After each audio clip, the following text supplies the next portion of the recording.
committee meetings of the city departments to pass along information to the city council and discuss initiatives listed on the published agenda. By ordinance, the committee consists of the mayor, members of the city council, and the city administrator. The ordinance mandates the city administrator as chair of the committee meetings. This is a public meeting, but not a public hearing. Therefore, while the meeting is open to the public, we do not take public comments or questions during the committee meetings. Public comments or questions are received at the regular city council meetings held at 7 p.m. in the city council chambers or virtually on the second and fourth Monday of each month. The first item on today's agenda is the approval of the minutes for the Public Safety and Public Works Committee meeting for February 9th, 2021. Is there a motion? Motion to approve.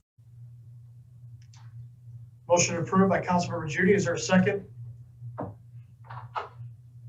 Second. Second by Councilmember Wilsey. Any further questions or discussion? All in favor, please raise your hands. And it is unanimous. Thank you. Next item on the agenda under Public Safety Police, consideration of a false alarm ordinance. Chief Conroy. Ms. Altieri. I'm actually presenting this one. Hi, Gary, Mayor and Council. Good evening. So the Police Department is requesting approval by Mayor and Council for an ordinance to amend Article 13.2, false alarms, in the City of Roswell Code of Ordinances by repeal of sections 13.2.1 to 13.2.7 thereof and substituting a new ordinance. So this follows the Security Industry Alarm Coalition and the Georgia Association of Chiefs of Police Model Alarm Ordinance. The ordinance is designed specifically to promote public safety by reducing the amount of public safety resources and also by making the burglar and fire alarm users in the city of Roswell directly responsible for preventing false alarms. So to put it into perspective, in 2019, we received for the police department a total of 7,735 alarms, of which 97.72% of them were false. For the fire department, it was 1,167, and of those, 98.54% of those alarms were false. I'm open for any questions. Council have any questions? Councilmember Tizer. Thank you, Gary. So there, I'm looking at section 13.2.3, letter B. How is this different than what we do today? So permit required, 12 months, pay a fee, renew every year.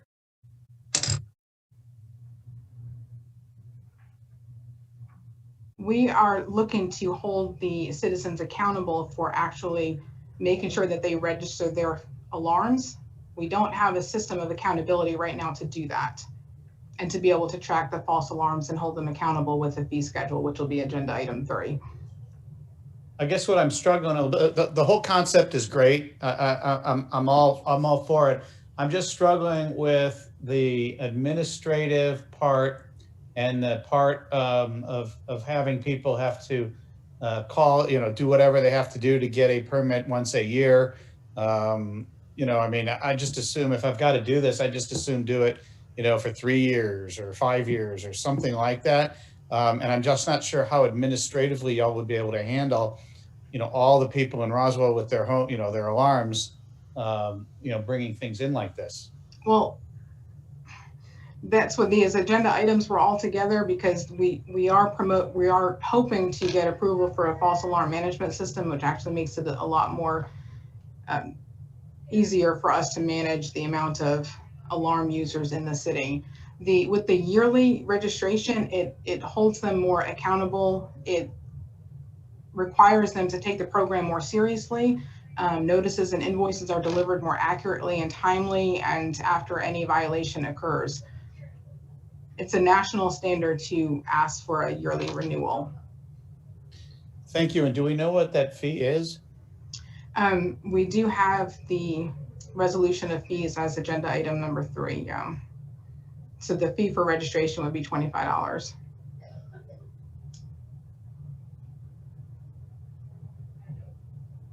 Thank you. Councilmember Hall. Thank you, Gary. Thank you, Melissa. Can you just, it seems to me that I've read that cities like Sandy Springs and Dunwoody and sister cities do something like this. Is that correct? Is this what our sister cities are doing?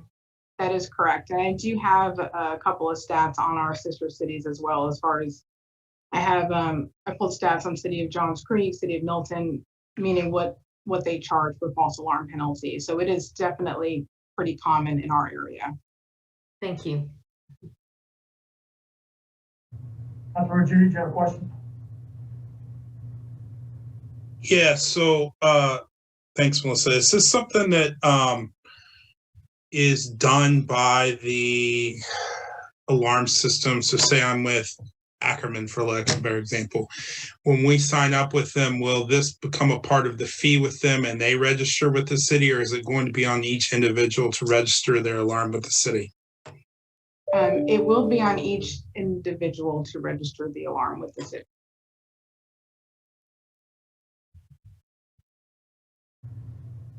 Any other questions from the council?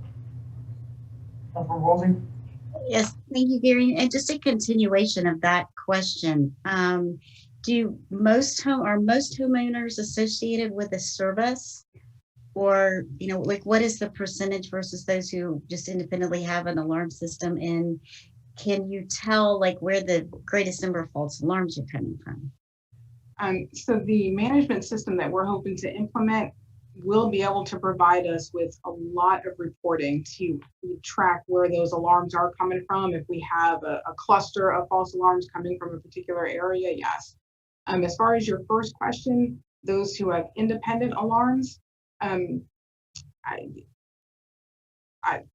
don't have the answer for that. You really can't. Actually may know, but sure. You really can't tell at this point what the breakdown is, like whether they're coming from. Okay. All right, thank you. So if I may, ma'am, I can answer that question. Okay. Currently, alarm monitoring companies are the only ones who are allowed to send alarms to our system. You cannot have an auto dialer. If you have your own alarm system that's not monitored, it is prohibited to auto dial our 911 center. Okay, so there's at least one level of safeguard in between the individual alarm system. It's going through a system, some system. Correct, yes.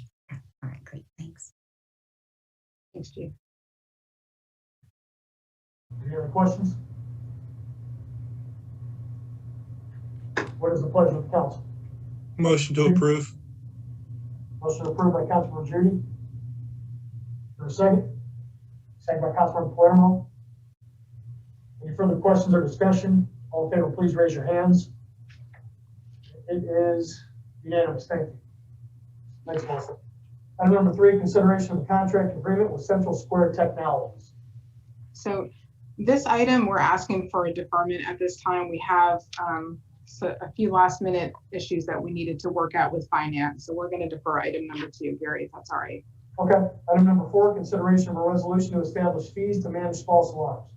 So this one, along the same lines, we're asking approval by mayor and council for a resolution to establish fees and administrative fines mandated by Article 13.2, the false alarms of the Code of Ordinances of the City of Roswell.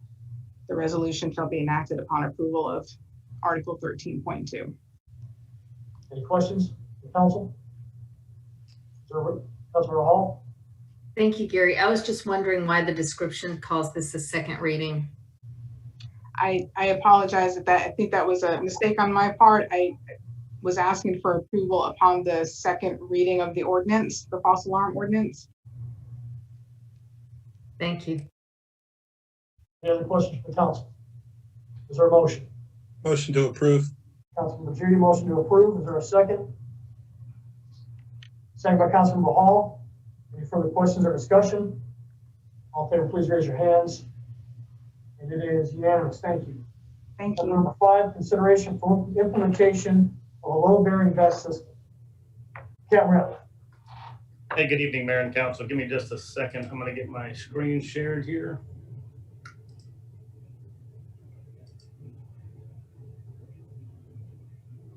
Okay, can you all see that okay? Okay, perfect. So this is a presentation to look for the implementation of a load-bearing vest carrier for our uniformed patrol officers. Traditional police uniforms contain an array of equipment up to approximately 30 pounds that officers carry on a daily basis. Over the last 10 years, what we've seen is a lot of officers or departments are transitioning to a load-bearing vest system. What this does is it helps utilize the larger muscles and the trunk and core to help distribute some of that weight instead of having it all carried directly over the hips. Load-bearing vests, in addition, reduce that impact to the low back. I'm going to have some pictures here in just a second where you can see a traditional uniform versus a load-bearing vest management system. And coupling that with officers working 12-hour shifts, sitting in cars or in an office environment for long periods of time, those mandatory items that we carry that are in your small of your back really get to be uncomfortable. So what you'll see here, this is a traditional duty belt setup. As you can see, this is an average officer. It's actually me. But as you can see, essentially the items that I am required to carry are all in this picture and literally touch going all the way around my entire waist. This would be a load-bearing vest system. This is another officer. He's about my size as well. This is kind of what it looks like. As you can see, the picture to the left still maintains that uniform appearance that I know that we want, but it reduces all those items for being on that officer's low back. In addition to the items that I am actually wearing on my belt, this officer is actually carrying 2 additional less lethal force options, just because he has the added space and ability to do that while still maintaining comfort. The last thing I wanted to point out is the picture all the way to the right. You'll see the officer has actually removed his load-bearing vest. So when officers have to come back to the station to secure arrest warrants or things of that nature, they're able to kind of take that gear off, which in the wintertime isn't such a big deal, but in the summertime when we experience the heat that we get here in Georgia, being able to cool down your core body temperature is obviously very important. When I was doing research for this proposal, one of the things I found is Stuart Shanford. He's the former chief of surgery at St. Jude's Hospital in California, has actually done some studies on this. He found that load-bearing vests transfer weight from the hips and low back to the shoulders and trunk, which prevent related cumulative trauma to the lumbar spine, obviously extending the workability of our officers and making sure that we're taking care of them in the best way that we can. He also found that lower back injuries are the leading cause of both short and long-term disability in officers. Just that repeated daily impact of having those items carried directly over your hips and low back. So again, just to reiterate, so pain reduction and injury prevention for officers. They found that the reduction of weight on just the duty belt alone is up to 75%, again, allowing that weight distribution to the shoulders and trunk to take it off the low back and hips, as well as removing items from the officer's low back. In addition to just riding in a police car and having those items digging into the seat, if you think about the small number of times that we do have to use force and we end up in an altercation, having an officer fall backwards and land on those items going straight into your low back can obviously cause substantial damage. This also reduces and avoids sciatic nerve damage as well. So as we went through the evaluation process, we evaluated 4 different load-bearing vests, really to evaluate what we thought would fit the best for the city of Roswell. One of our main goals was still to maintain that uniform appearance, the uniform shirt appearance, and not get into the tactical look. So what we found is the Guardian Mod 14 vest. We actually had it modified specifically for the needs of the police department, and they run approximately $190 each. The holsters and MOLLE equipment to attach all the gear to it is approximately $150. And then the under vest shirt that you saw in the picture where the officer had removed that load-bearing vest, those are approximately $48 a piece for a total setup per person of about $484. What I'm asking Mayor and Council for today is approval to use funding from the Automated School Zone Enforcement Program that we started last year. This would enable the police department to outfit the entire uniform patrol division in about 2 years with the approval of $25,000 a year. If you remember that automated school zone enforcement program, those funds come to the police department, and under state law, they are required to be spent by police. And that is one of the reasons that this was not included in the general budget. We included it here because I wanted to try and stay on the city's goal of being fiscally responsible and not use general fund dollars, but instead use some of the revenues that we're generating from an ongoing program that we've already started. And I'm open for any questions. Council, have any questions? Councilmember Hall. Thank you. You had mentioned a tactical vest versus this uniform look vest. Is there an alternative vest that's superior to this, or is this the most superior load bearing? So there are a vast array of vests. What you'll find is there are vests out there that essentially have MOLLE that goes all the way up to the shoulder and look more like a SWAT team style loadout. And that's not really something we want. We still want to be approachable, and we still want, so if I decide to wear this uniform, I still want to be able to go out and work with my officers and have that same appearance, that same professional appearance that I think we all expect in Roswell. Okay, thank you. I was just hoping that that's the best that you can find. Yeah, this reduces the weight just as much as any of the other vests. It just doesn't have that tactical appearance that I don't think is something that would be accepted in our society. Okay, thank you. You're welcome. Councilmember Claremont.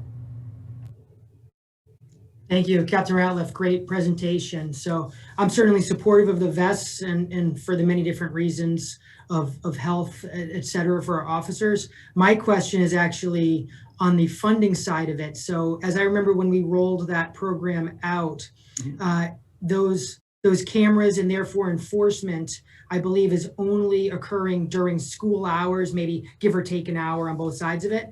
And in that smaller amount of hours, that's still $25,000 per year revenue. So this year, I don't have the exact number. I think right now we're at about 27,000 this year, even with the students being not physically in school. So obviously during those times we weren't running that program. One of the things, and maybe I forgot to mention it, so these funds would only be allocated if the resources were in that account. So I'm not asking for those general fund dollars. I'm only asking for the funding if the money is in fact there.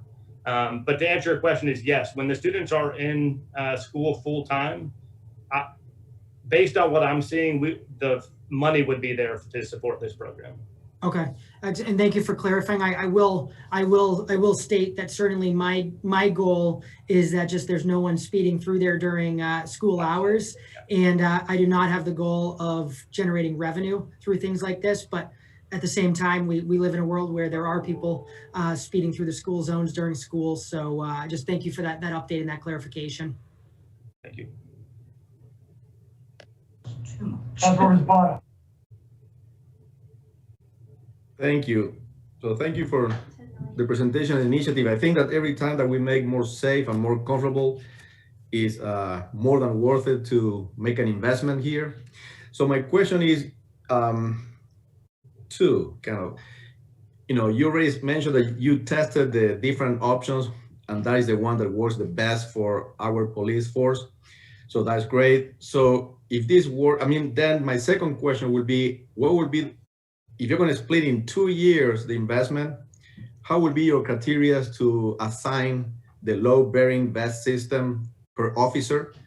And if you contemplate the idea of, if this is the solution that is the best for the police department, if we just provide to everybody on year number 1, that is my question. If it's something that have been tested and is good, why to wait 1 year to provide everybody in the police force this very useful load-bearing vest system?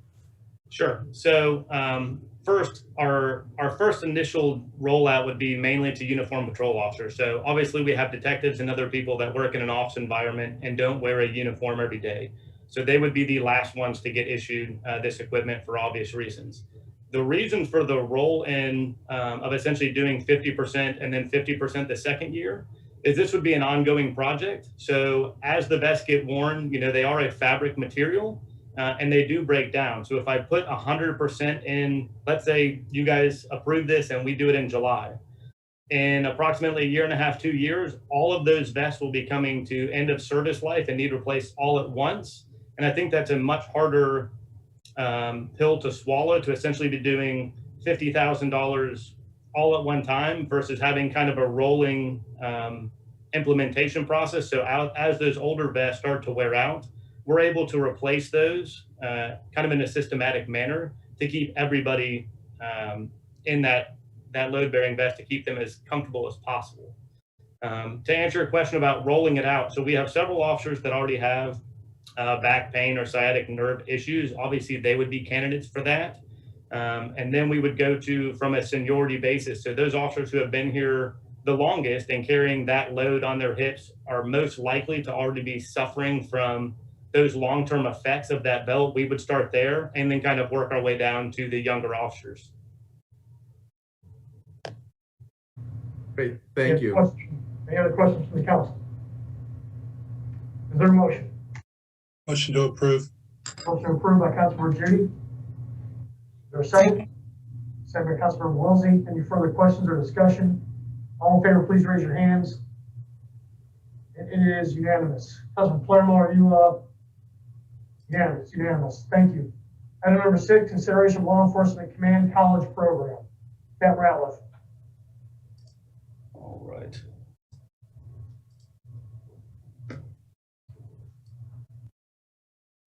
Okay. So this is for the Law Enforcement Command College. This is an advanced law enforcement training program. And it's a continuing education for our supervisors, mainly lieutenants and up are typically who go for this. But it's designed to essentially continue growing our employees to that next administrative management level position. The Command College is really fantastic. I had the opportunity of going myself, and it really brings together the public management through multiple agencies. You get a lot of different exposure to small agencies versus large agencies, how things function. And then as well as working through a lot of problems that we might not necessarily deal with here in Roswell on a daily basis. And just getting that exposure really works to grow the ability of our leaders just to look down the road, see problems before they get here and address them ahead of time. Some of the course types that you see in this program, leadership and public safety, I'm not going to read the whole slide to you, but it's 460 hours. It's divided into 40-hour modules. So essentially the supervisor goes down on a Sunday, they spend an entire week there, kind of in an immersion program, and come back with an entirely different perspective from everything from budgeting, funding, to doing exactly what I'm doing here today and presenting things to council and trying to move items forward, as well as IA, public information officer, all the things that it really takes when you start getting to the management administrative level of policing. And I think it's really, really important that we continue to grow our supervisors to replace us, because that's what keeps Roswell in the situation that it is today. Again, the funding that I'm asking for this is $20,000 a year. Again, this would be only if the funds are allocated through the automated speed enforcement program. While I understand those cameras aren't there to generate funding, in fact, we only did one school. Those funds are there for police use, and I think it's important that we utilize them to continue to improve our department and continue to improve our city. And I'm open for any questions. Any questions from the council? Is there a motion? Motion to approve. Motion approved by Councilmember Judy. Is there a second? Second. Second by Councilmember Wilsey. Any further questions or comments? All in favor, please raise your hands. It is unanimous. Thank you. Thank you. Moving on, item number 7. Thanks, Captain Ralph. Consideration of resolution to apply for an explosive ordnance detection grant. Chief Conroy. All right, good evening, Mayor and City Council. This item is to request approval for us to apply for an explosive ordnance detection grant.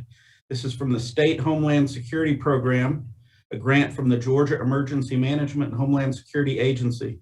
The grant award in this case is the amount of $3,000 and would be used to purchase vet care, food, and other supplies for the Roswell Police Department's explosive ordnance detection K9, who you know as K9 Officer Alf. There is no match required for this grant, and I'm open for any questions. Floor is open. Any questions from the council? Motion to approve. Motion approved by Councilman Palermo. Is there a second? Second. Second by Councilman Wilsey.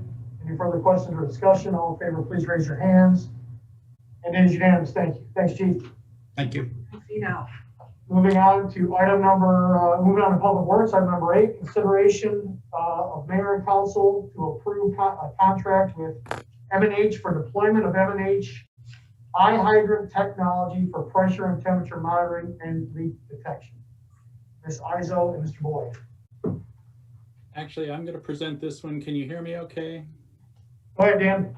Okay, so this is a full rollout of a technology for monitoring our distribution system that we're pretty excited to have in front of us.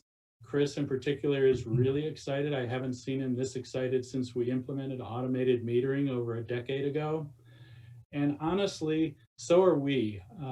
We have tested this technology on a pilot scale with about 8 hydrants in our distribution system over the last year or so, and been very impressed with the results. We were approached by the manufacturer with the opportunity to participate as what they call lighthouse project to demonstrate what this technology can do when implemented full scale throughout a distribution system. Roswell is attractive for a couple of reasons. Number one is we're modest enough in size that they could do it all very quickly to demonstrate the benefits. We've already used the technology a little bit, and Chris is very familiar with it, and we've seen tremendous benefits already. So a couple of things about this. Number one, it is a proprietary patented technology. There's only one company right now that provides a complete package of pressure monitoring, temperature monitoring, and leak detection in their technology. This is a developing area, and I'm sure we'll see more competition over the next decade. But right now, Roswell's in a unique position to be offered a very favorable opportunity to implement this technology within about a year, which would probably have taken us about 12 years to implement if we had done it on our own over a part of our capital program. So we think it's very attractive. We would like to do that. We've seen some immediate benefits. In the first year, we've identified both pressure reductions and caught at least 1 or 2 folks who were stealing water from a hydrant. So with that, I'll be happy to answer any questions or put up some of the brochure information about the manufacturer. And Chris has our current dashboard for our test hydrants available if anybody really wants to see that. But I'll answer any questions and pass the hard ones to Chris. So I excuse me, as liaison, I'd say, first of all, I support this. And as liaison, I encourage each council member to sit down with Mr. Skalski for an hour and a half, and he will get you very excited about more details with this technology. But it is really, really great stuff. It's going to make it harder to, during the hot summers, to use it for non-emergency purposes. But I think it's really important for our city, and certainly motion to approve. But would love to hear any tough questions for Mr. Boyd from the council. Thank you, Gary. I don't know if this is a tough question, but I'm just curious, why is temperature important to monitor temperature? Oh, that's an easy one. Even I can deal with it, but I'm going to let Chris handle it. So we want to maintain temperature under 60 degrees because once you start having water lines heat up, it burns the chlorine residual out of the line, which affects water quality. And then also, if you start seeing the temperatures drop, then you got lines that could freeze, which will cause leaks. So maintaining that, knowing what our temperatures are on water lines gives us the opportunity to go out. If we start to see a temperature rising, get out there and flush and get that warm water out of the system and get the fresh chlorinated water back in. Thank you. Any other questions from the council? Councilmember Spada. Thank you. So yeah, I mean, great idea. And again, I don't know if it's a tough question or not, but so this means that we will need to have more personnel to manage in a more frequent basis, because if the water heat up during the summer in 10, 20, 30 hydrants, then we will need the people to be able to flush this hot water or warmer water out. So it's something that you need to contemplate, or is something that have been already taken care of? You want to go, Dan? I'll take this one, Chris. Actually, no. In fact, the operating costs for this system will be more than compensated by what we'll be able to reduce in our leak detection program and our maintenance program, because we'll be getting the right people out to investigate things earlier. Yesterday, Mayor Henry talked about the AquaHawk system and how great it is for our customers to be able to be alerted to issues early. This is essentially the same kind of early warning system for our pipes that we don't currently have now. So we think it's going to get the right crews out to the right place and have them actually save a little bit of time and effort hunting for problems in the field. Great. Okay, so you're contemplating to have the right crew to manage this new technology and make it and use the best out of this technology then? Yes, sir. Chris, anything to add? I would just, piggyback on what Dan said. I mean, right now with our leak detection program, we can only survey about half of the system in a year.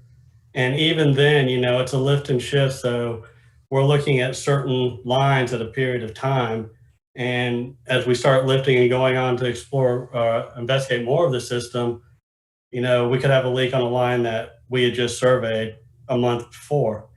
So with this new technology, we're actually going to have a snapshot every morning of possible leaks within the system and be able to dispatch crews out to that location to pinpoint the leak and get it repaired. So it's going to save time and be more efficient in how we manage our operations.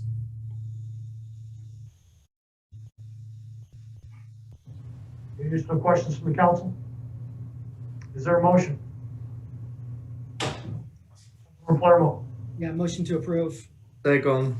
Motion approved by Councilmember Palermo, second by Councilmember Zapata. Any further questions or comments? All in favor, please raise your hands. It is unanimous. Thank you. Item number 9, consideration of dog waste education and outreach program. Ms. Belmonte. Good evening, Mayor and Council. Thank you for having me tonight. I'd like to talk to you about our new campaign in environmental public works about dog waste and the education and outreach we need to start doing. So let me share my screen.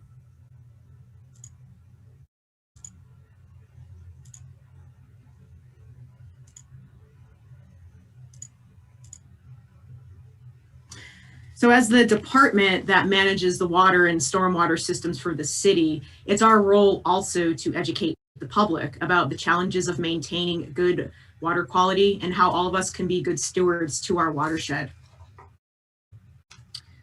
The Stormwater Division has established that dog waste is contributing to the pollution of our local watershed. Big Creek, Folk Killer Creek, Hogwaller Creek, and Willio Creek are monitored for fecal coliform bacteria. Stretches of each of these creeks do not meet the Georgia Environmental Protection Division's criteria for their designated uses and are listed as such, which means we are regularly monitoring these streams for water quality. This monitoring, as well as a couple of bacteria source tracking studies that have been completed, indicate that dog waste is one of the contributing sources of the high fecal coliform levels. So there are two results of leaving dog waste out there in the environment. The first is that when it rains, harmful bacteria and excessive nutrients from the dog waste, they're carried down into our streams or into our rivers, into our ponds. And that in effect increases the bacteria and the nutrients to levels that are unsafe. The second result is litter. It's just plain litter. If you look at this picture on the left, you can see that when people leave their dog waste behind, whether it's bagged or not, it gets carried downstream. In this case, it went over a waterfall, and it becomes litter. It eventually disintegrates into our ecosystems and eventually pollutes our water.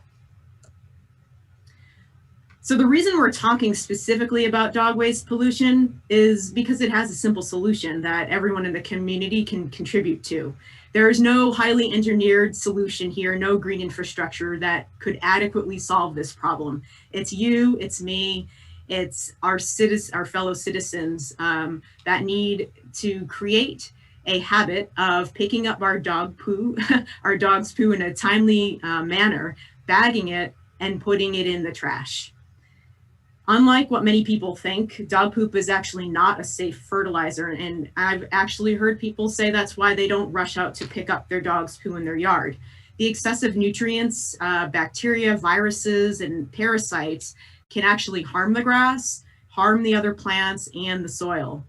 And in addition, the piles of poo are actually safety hazards, especially out on trails or in the yard where they can't be detected.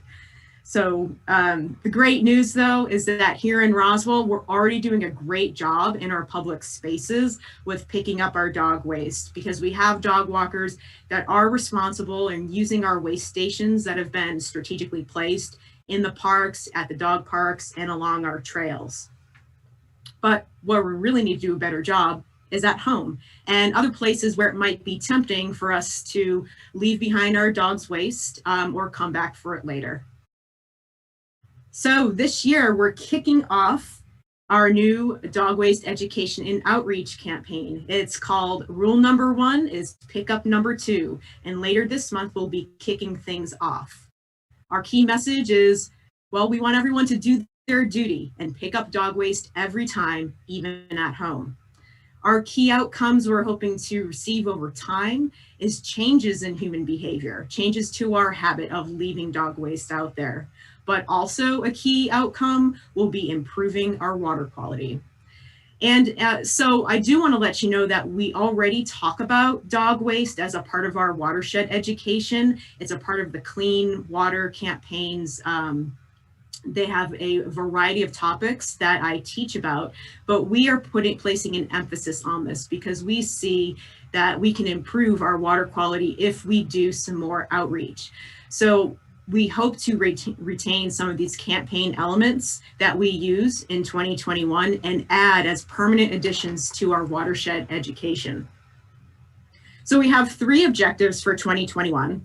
The first is to reach about 75% of the households in Hogwaller Creek sub-watershed. Now, our working group that's been putting together this campaign, we decided to focus on one sub-watershed so that we could adequately get our communication and education completed.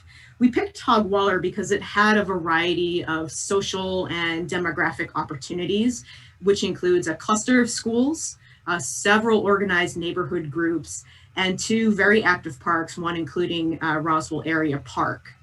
So for our first objective, we're really going to try to get our message out to 75% of the households in that area. Our second objective is to collect almost 5,000 electronic pledges for this campaign. And that can be from anyone throughout the city because we will be blasting this message out. And finally, our third objective is to educate 500 youth.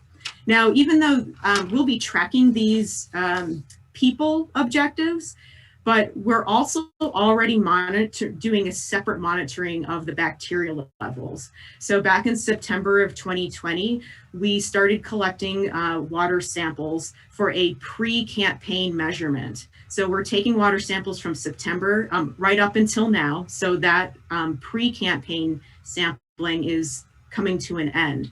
And then later this year, kind of our post-campaign or rather mid-campaign water sampling will begin again, and it will go from the same month, September through March, so that we can track any progress that we make in decreasing bacteria levels after we've begun increasing our outreach efforts.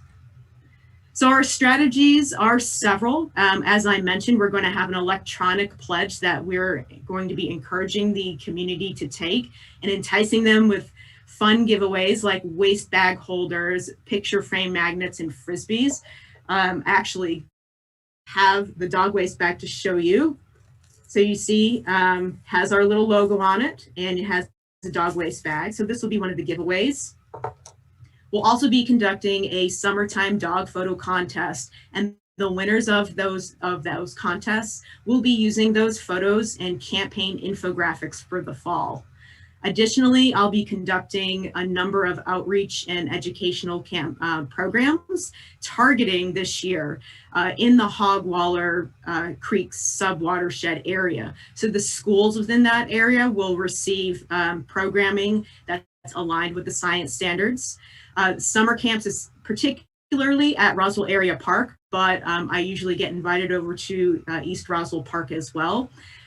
We'll be conducting programming with them as well, and I'll be available and make available programs for HOAs and organized neighborhood groups who want to hear more about how they can protect their watershed.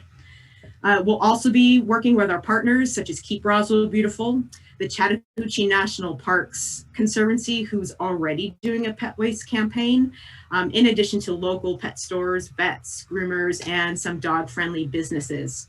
Now we're hoping that if the Youth Day Parade does happen, we could be a part of that too, but we'll wait and see how that works. Our campaign marketing strategies are typical strategies that we've been using, which includes articles in Roswell Connections, using our social media outlets, and using the banner the banner feature on the City of Roswell app. We'll be putting an insert in our April utility billing, putting up yard signs in the parks to encourage people to take our #2 pledge, and as possible, tabling community events, which is an effective way to communicate broadly. So I'm hoping tonight that I can count on our leadership to be advocates for rule #1 is pick up #2 campaign. This is, we're talking about dog poop and it's funny, but it is a very serious issue and something that all of us can contribute to a solution. I hope you can help us debunk that myth that leaving dog waste outside is okay. It's not okay. We all need to do our part. But I also hope that you can help us grow this message so that we can collaborate with other municipalities. I can tell you that some of my colleagues in other cities and counties are interested to see how our campaign goes this year. So if there's anything that really works, that we can combine our forces and try to, because this is an issue not just in Roswell, but nationwide. But also, I hope that you can be an advocate for clean water and good water quality, because if we do a good job here, we could eventually maybe delist some of our impaired streams.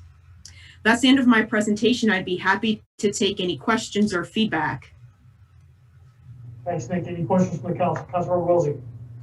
Yes, thank you, Nikki, for a great presentation. I appreciate all the science and the work that's gone into it. I'm also what a great creative and the depth of the marketing campaign that you've put together. I think it's great, and absolutely love the logo. So best of luck, and I think I definitely need a new puppy to help participate in the campaign. So thanks for the hard work. It's great. Councilmember Palermo. Thank you, Nikki. Great job. So really, Nikki's educating me a lot on this issue. And I'll tell you, at first when hearing it and thinking, that's just a lot of talk about poop, but it's clearly an important issue with our water quality. I remember years ago there was so much rain one year. And that year, the Chattahoochee, you couldn't really be swimming or floating in it or anything like that because of the E. coli and different issues. And it's a real thing we have to address. But Councilmember Wilsey actually stole my thunder. I need to make it very clear to more than half of this council that dogs owned by council members are not eligible to win the dog photo contest. But besides that, I think it's a great initiative, and I'll certainly rely on Nikki and the rest of the team's expertise. Councilmember Spada. Thank you. see, yes, great, Nikki, artwork. You know, I for my business, I get to look at a lot of wine labels every year, and I love, you know, the artwork and the cleverness of the message. I think is very clever and a smart message. So great job, and I'm looking forward for the sticker too. I will buy the sticker, and I think I love it. I mean, I just love it. It's, you know, very simple, but the message is nice and clear to get to the people. So thanks a lot again for the initiative. I'm looking forward to support it. Thank you. I'd like to give some credit to the Community Relations Department who did come up with that logo and listen to what the working group had to say. So thank you to them. Is there a motion? Gary, it's an item for guidance. What are you looking for, Nikki? We just wanted to present this, and when it comes out in March, I'd like you all to take the pledge. All right, so to Councilman Tiser's point, there's no motion. Okay, thanks, Nikki, appreciate it. Okay, Thank you, everyone. That adjourns this meeting agenda. We need about 5 minutes to flip the system, and we'll be right back. 5:50. I'm sorry, 6. Yeah, 5:50.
Minutes for the Administration, Finance, Recreation, Parks Committee meeting for February 9th, 2021. Is there a motion? Councilmember Tiser. Motion to approve. Motion to approve by Councilmember Tiser. Is there a second? Second. Second by Councilmember Judy. Any further questions or discussion? All in favor, please raise your hands. It is unanimous. Thank you. Is Councilmember Wilson? Jason? Okay. Moving on to administration, item number 2, review of draft job description for economic development director position. Mr. Harner. Yes, good evening, Mayor and Council. This item, as Gary had mentioned, is to bring to you all a draft, first draft of the job description for the economic development director position. So let me share my screen. Pull that up. Okay, can we see that? Okay. Looks good. Good. Okay, so as you know, you've recently approved this new position for the city of Roswell, and the first step in recruiting this position is to come up with a draft of the job description so that then we can post the position and begin recruiting this. So just sharing this, bringing this back to you as was your direction at the last meeting for feedback, additions, revisions, anything that you all would like to see in there.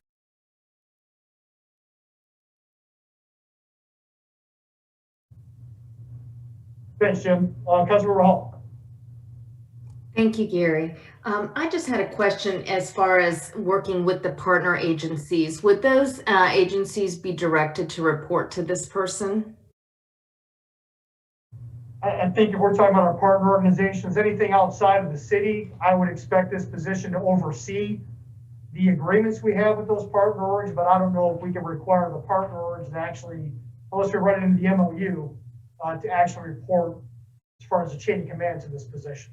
But it would oversee the management of those contracts. Thank you. Councilman Palermo.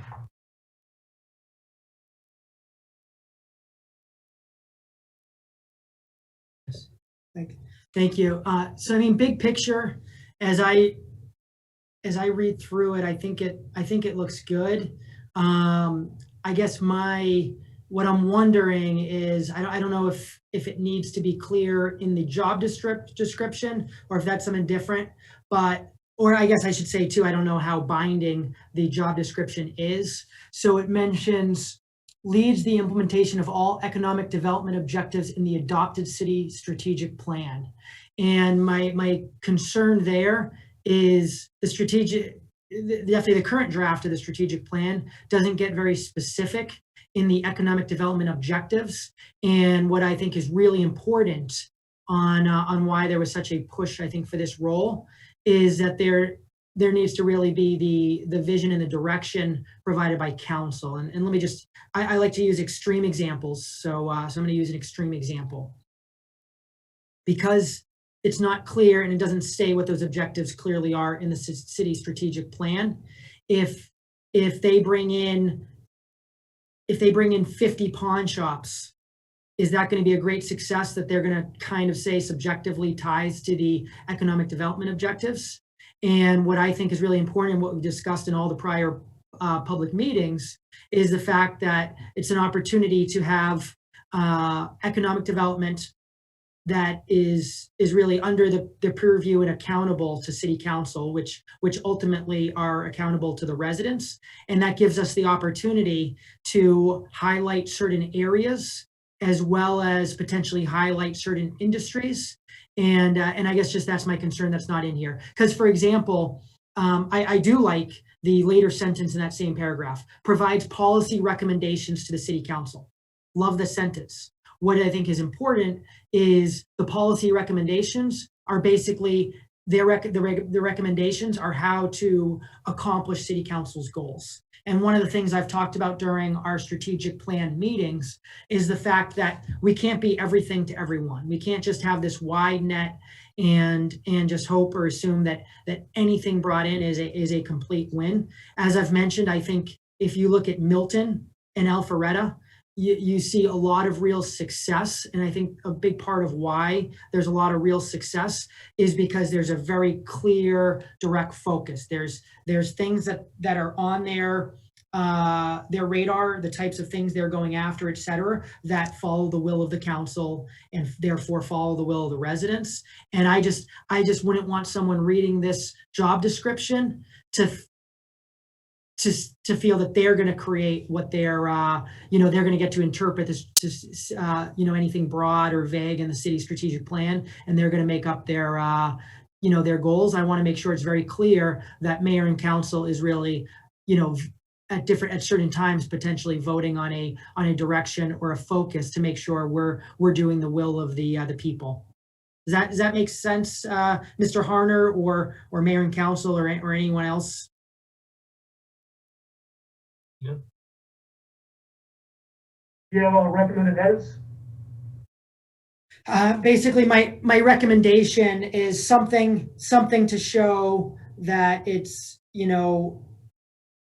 leads the implementation of all, or here's one recommended edit, leads the implementation of all economic development objectives voted upon by mayor and council or directed by mayor and council or something along those lines. I think in practicality, a lot of them will be high level and somewhat vague. I just want to make sure it's very clear that this is a senior role. It's an important role, and it's one that is going to have, it's where basically, even though they're not reporting directly to mayor and council, they're ultimately accountable to mayor and council.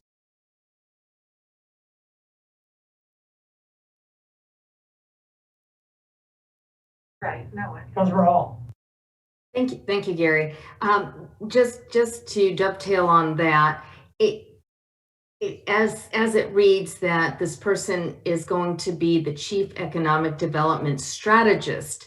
So that strategy, we just need to be sure is in line or married with the strategy. Those are strategy sessions that would be with council, with mayor and council, and if there's a way to word that or to add that in there, because that would be, I think that would help support what Councilmember Palermo is suggesting, that this is the strategy has to be in concert with the strategy of the strategic plan along with council. I know I didn't say that in the most eloquent way, but. Got it. Councilor Tizer. Thank you, Gary. It says here, and I think this addresses both of your concerns, presents findings and recommendations to city management, elected officials, and other stakeholders.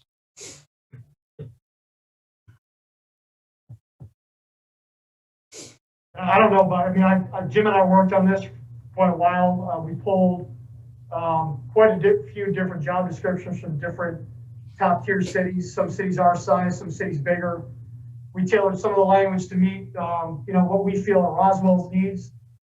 But this, I think, what we're offering captures what we have found from these top cities that have economic development programs. So it would be helpful for us if you guys had direct edits, because I don't know if Jim is going to be able to decipher what you're telling him and try to put it into the job description. I fear that we're just going to get into a circuitous path with this if we just keep trying to edit based on some of these light recommendations. So if you have direct edits, I think we're ready to make those edits. Councilor Palermo. Thank you. And again, the majority of this I really do like. So there's a lot of paragraphs, a lot of different sentences, and so much of it I think is very helpful and I think does really go along with what this council has been discussing. It's just, I feel Councilman Tizer's call out does not address my concern, because it says presents finding and recommendations to city management, city elected officials, and other stakeholders. And my issue is, I want to be clear again, if their findings is, the best thing for the city of Roswell is if we get 15 more pawn shops, then that's something where I want something in here clear that ultimately they're gonna follow the direction from mayor and council, which again, I don't picture us getting very detailed in there. What I actually look forward to, this person gets hired and we have a great work session together, and we basically have them go come up with a strategy, find out what should be our specialty, because again, that was an important step that Milton did. Milton spent a lot of time and effort to really make sure they were laser focused on seeing what can they be the best at and can be the best for their residents, and then focusing purely on that. And again, I want that to be just a clear directive, but ultimately approved by mayor and council. There's nothing in here that has mayor and council approving or directing. It just shows that they're going to provide recommendations, which is great. I want their recommendations, but ultimately I want it to be clear that although this is a city employee role, it's such an important city employee role that they're getting official direction from mayor and council. And that's not tactical. That's not operational. I don't want that. I don't want tactical or operational details from mayor and council. I want it to be, they come back and they say, you know what, we should do, the economic development person says, I think if we focus on going after these 4 industries, then we're going to create, a lot more destinations. We're going to bring in a lot more jobs so that Roswell residents can afford to work in Roswell. They're saying something along those lines, and it's us absolutely go for it. Or it's saying, you know what, you name those 4, and you know what, this mayor and council really feels comfortable with 3 of them. I'm of course being hypothetical, but I just want to really illustrate my thought process as well as my concern. I want to make sure it's clear to the taxpayers that this is a role that is accountable to mayor and council and therefore accountable to the taxpayers. So it's back to Gary's point, which I thought was a good one, which is you want a direct edit, which my direct edit, one example is leads the implementation of all economic development objectives agreed upon by city council or directed by city council, something like that. That's one opportunity of a direct edit. But if somebody else has something they think is better, I just want to make sure that ultimately this role is accountable to mayor and council, because that's how we make sure it's accountable to the taxpayers. Councilor Woolsey. Yes, thank you, Gary, and thank you, Mike, for those comments, and everyone else too. Just a couple of suggestions that I think might help address some of those things and some of the things that you've talked about. And would also kind of fit our unique situation with the partner organizations that we have, that I would see this position working in very close complementing and coordinating with them and kind of acting as their, I guess, conduit back and forth to the city and mayor and council. But so my suggestion would be possibly to move the 3rd paragraph, leads the implementation of all economic objectives in the adopted city strategic plan. And I would also want to add in there the city strategic economic development plan, because we do have a plan that's based on research that identifies some target industries that I think work for the city. I think it's healthcare, technology, hospitality and tourism, as well as building up our entrepreneurship and small businesses. So if we can possibly move that paragraph up, and then the following paragraph would talk about how they work with the partner organizations in order to implement both the strategic plan and the SEDP.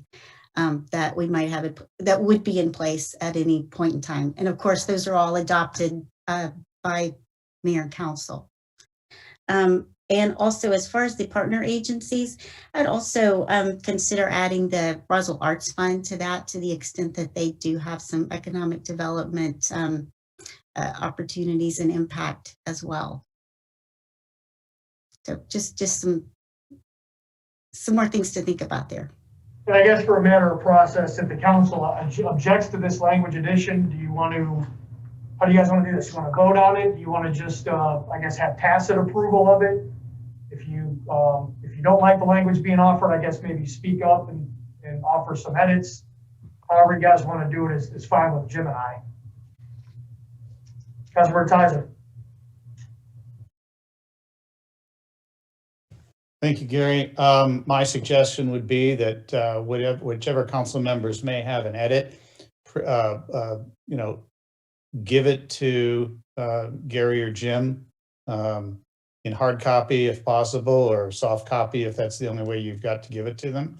And then, I haven't heard anything here that would, that should get in the way of you all getting started. There's just, basic, language changes. But bring it back and we can approve it officially, at another meeting. But I think it would be much more efficient if we just cross out the words we don't like and put in new words. where we think that might be appropriate. Just as a matter of practice, the council doesn't approve job descriptions, but because this is new and important to the council, we wanted to have this conversation. If I could make a recommendation to expedite this, if you guys can agree to get us whatever edits you want on this, we'll put them in there. I don't think there's going to be anything you give us that's not going to be appropriate. So Jim can talk about the process here in a second, but as soon as we get those edits, I'd like to get this out the door and get moving on it. So we don't have to bring it back, but that's of course up to the council. That's fine. Councilor Hall. Thank you, Gary. I just have a process question as far as I would look forward to having meetings with our economic development director and perhaps partner organizations or residents or people outside of our organization. Is that going to be permissible? Or I mean, I know that there's some policies of meeting with, I mean, not in a quorum, but are we going to be able to conduct meetings like that? I don't know at this time. Pardon? I'm not sure at this time on how that's going to play out. I think that's going to be a question once we get the person in and settled and, you know, figure out exactly what, you know, how we're going to execute a work plan. Thank you. Councilman Palermo. Thank you. First off, so Councilmember Hall, to your question though, keep in mind that's really up to this mayor and council. So council sets policies. So ultimately this council will just need to decide. And if you have a recommendation, bring it for a vote and we'll decide what's best for residents and taxpayers. Because again, it's not the city administrator or anybody else that sets policies above mayor and council, who are the ones actually accountable to the taxpayers and really responsible for representing the citizens. But what I propose, which I think is actually similar to Mr. Palmer and Mr. Tizer, is just that we talk through some dates on. I'm just gonna throw them out there to hopefully get this moving. How about that any edits get sent in through soft copy and to the mayor and council as well as Mr. Harner and Mr. Palmer, and saying by, you know, I'll just throw out some dates, and I'm certainly, you know, flexible with whatever you all recommend, but have it sent in by Friday the 12th, and then basically if any council members oppose or have edits or you know, things like that, then we just give it a week. You've got a week. If you don't hear from anybody, that means it's acceptance. And basically by March 19th, this would get out there. Does anybody have any concerns with those timelines? Again, initial edits by the 12th. If you agree with them, either say you agree or say nothing. By the 19th, it's done. But if you have a major issue, you have an opposition. If I add something in, or Councilmember Wilsey adds something in, you say that's an issue. Let's see if we can work it out over email by the 19th. If we can, then great, let's move forward on the 19th. If not, then I think this should just come back ASAP, so that we do have an official vote to direct Mr. Palmer on what this should look like. Does anybody have any concerns with those dates? Councilmember Zapata. Thank you. So yeah, I will provide, you know, an edit here that is going to clarify everybody's point here. Leads the implementation of all economic development objectives directed by mayor and council, period. Provide input on and recommendations on city strategic plan, comp plan, and others, period. Then develop budget and seeks opportunities to promote economic development incentive, period. Provides policy recommendation to the city council. I think that if we use periods to separate different, you know, what duties, I think that will make it clear, because we need to add also a comprehensive plan as well as city strategic plan, which is the main goal is to provide input and recommendations moving forward. So that I think that will make it clear, and I think that I don't know if this mayor and council will support my edit and recommendation. Councilor Palermo. I would support, but my request would be if you could send a track change document by this Friday, and then we all agree upon it over email next week. So I have no issue with anything you said, but I think would be most productive is we get the everybody email in their edits by this Friday, and then we've got a week over email to see if we agree. If we do, it's done. If we don't, we'll bring it back to committee. Mayor Henry. I would like to add, I just want to manage expectations here. This is a job description. And while I think we need to be clear on what we envision this job to look like, I also think that we need to keep in mind that it is a job description. You know, there have been a couple of suggestions tonight that I have fundamental issues with. So I will tell you right now that I will object to those. If you would like to rewrite this job description and we can sign off on it, we can go down the same path as the strategic plan. The strategic plan should actually dictate what this person is doing and dictate the wishes of mayor and council. A job description, I'm not sure is going to get us there. So I'm just a little concerned that we are perhaps overthinking this, overworking this.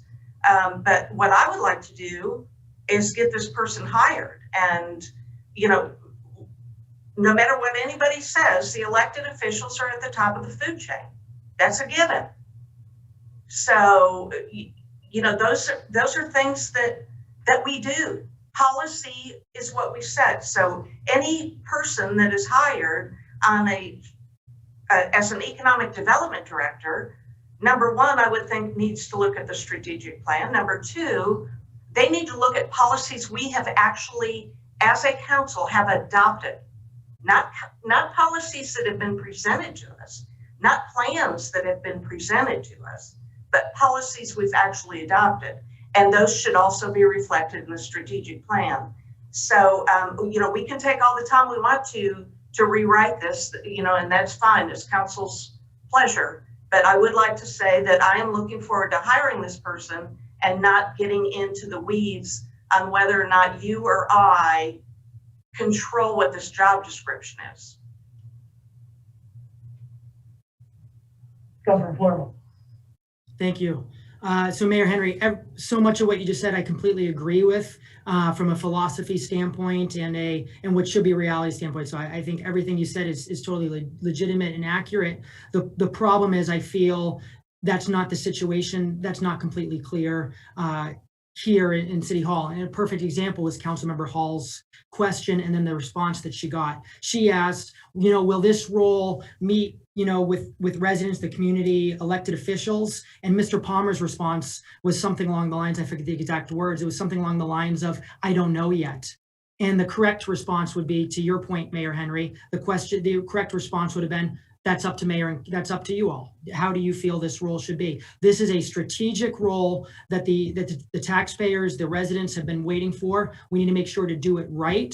We can't afford to have any confusion like that just occurred. And so that's where this is so important. The last thing I want to do is rush the hiring.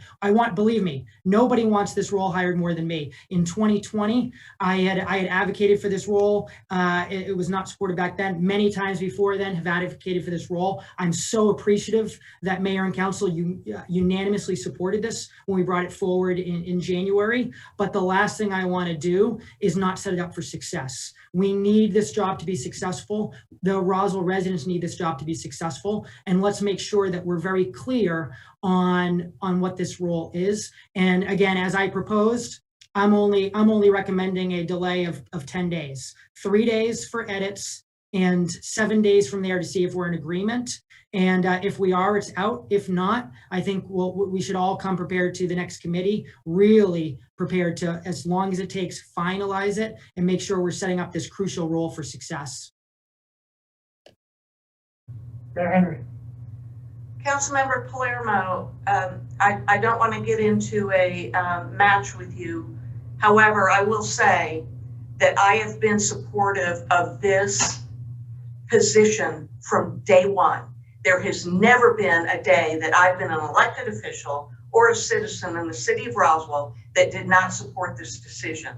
So please don't characterize this as a one-man show, a one-man crusade on economic development. That has not been it at all whatsoever in any way, shape, or form. I want this position to be extremely effective as well. I want it to be successful. I want the city of Roswell to benefit fully from this position, and I think that we can get there. However, what I am cautious about, and I don't know that we even need to get into it with a job description. If we want to set policy on meetings, here's what I have an issue with. So let's say Councilmember Judy decides to meet with this person and gives them direction.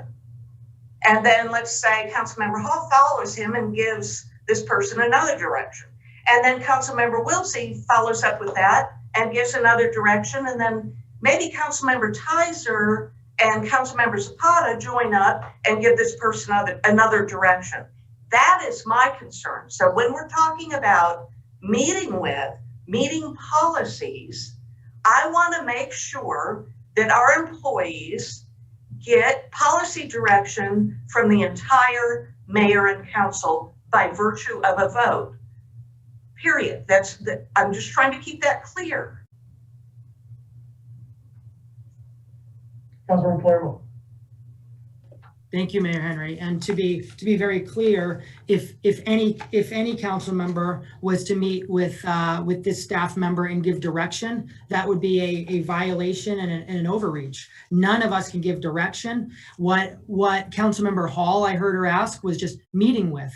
And actually, I think, so if Councilmember Zapata and then Councilmember Wilsey meet with this person and they each give direction, I'd say both Councilman Zapata and Councilmember Wilsey were in violation. If Councilman Zapata meets with this person to ask a question, and then Councilmember Wilsey meets with this person to ask a question, I'd say Councilman Zapata and Councilmember Wilsey are doing their homework and making sure that they're prepared and they understand the things that are going on in Roswell. And to be clear with my edits in here, every single time I was saying, I want to make sure there's clear direction from mayor and council, which is through, and I think I even use the term voted upon, because you're absolutely right. We need to make sure that any policies are being set and voted upon by mayor and council. So again, I think we're in agreement there. It seems like it was being phrased as there's disagreement, but I think we're in complete agreement. And in fact, I think all 7 of us are in agreement. So I think we have a good path ahead, which involves updates by the 12th and hopefully all in agreement by 7 days later.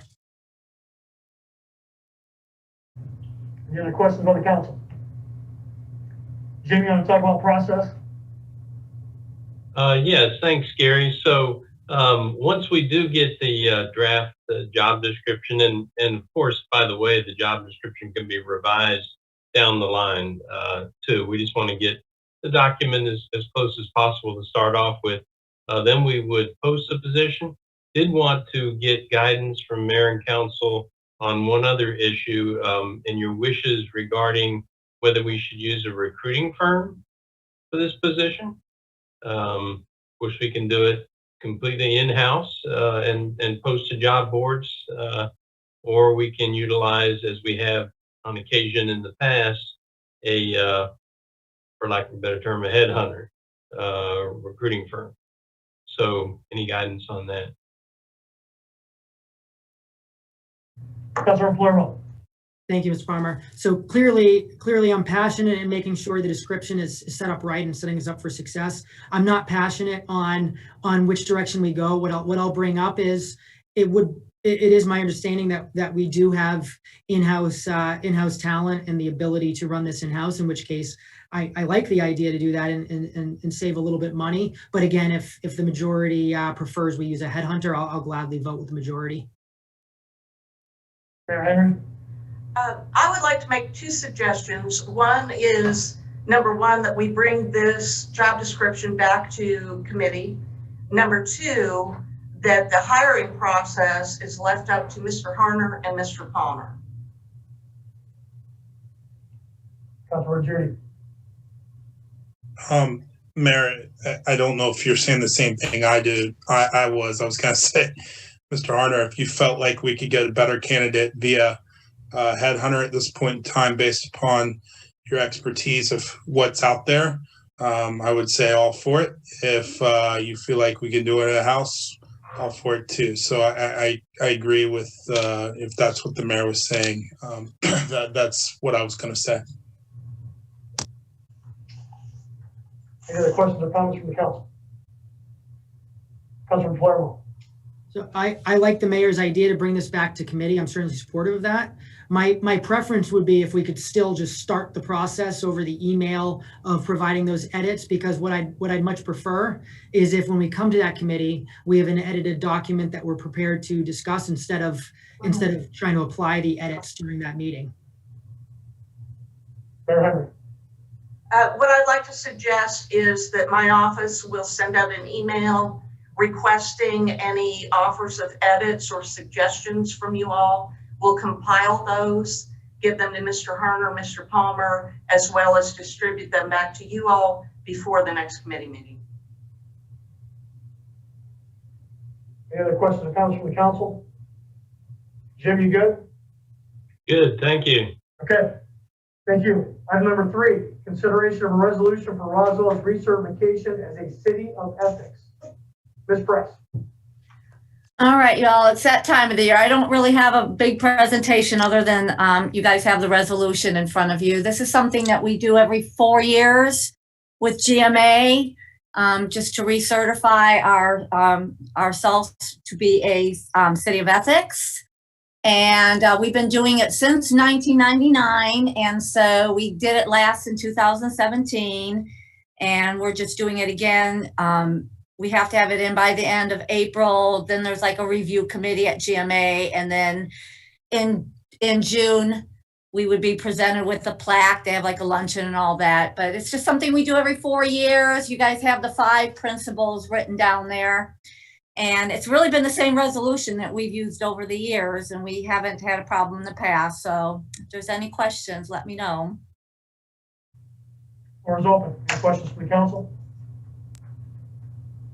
Is there a motion? Motion to approve. Motion to approve by Councilman Judy. Is there a second? Second. Second by the mayor. Any further questions or discussion? All in favor, please raise your hands. It is Councilman Wellesley. Are you voting? Might be frozen. I'll count you as an animal, as voting. I don't think she knows she's frozen. Item number 4, consideration of a resolution to allocate federal fiscal year 2020 Home Investment Partnership Program Home Grant Funds. Mr. Alford. Thanks. Can everybody hear me? Sounds good. All right. So this is just a resolution to allocate Home Investment Partnership Program funds in the amount of $75,000 to In Community, which is also known as Enable of Georgia. They're going to be rehabilitating 5 adult group homes for adults with special needs. We're a member, we get these funds through Cobb County, our participation in the Georgia Urban County Consortium.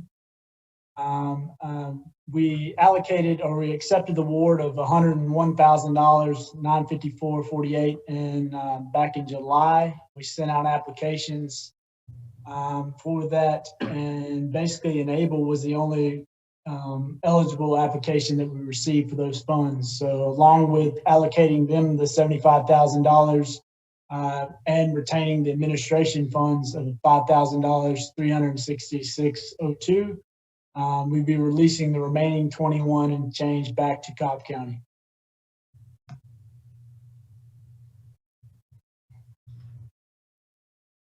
Any questions from the council? Councilman Judy. Motion to approve. Motion approved by Councilman Judy. Is there a second? Second. Second by Councilman Palermo. Any further questions or discussion? All in favor, please raise your hands. And it is unanimous. Thank you. Moving on to item number 5, consideration of a resolution to accept the federal fiscal year 2021 Home Investment Partnership Program Home Grant. Mr. Alford. All right, thank you. This is the federal fiscal year 2021 grant we're getting through Cobb County. These are the home funds.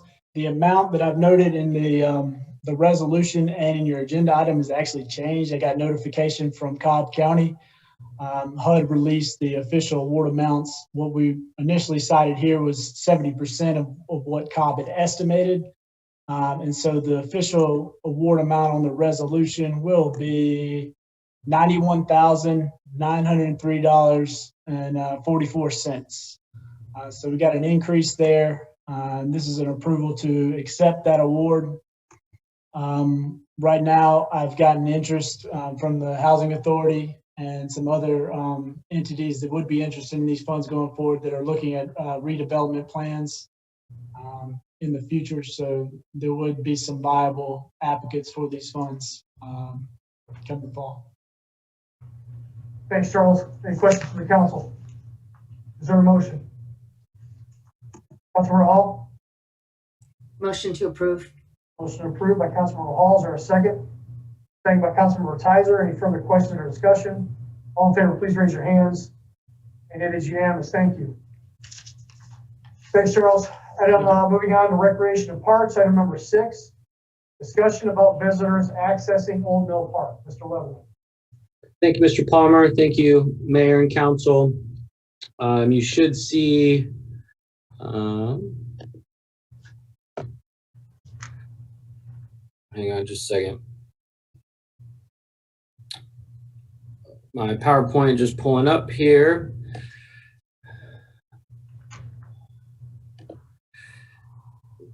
All right, you have it now? That's good.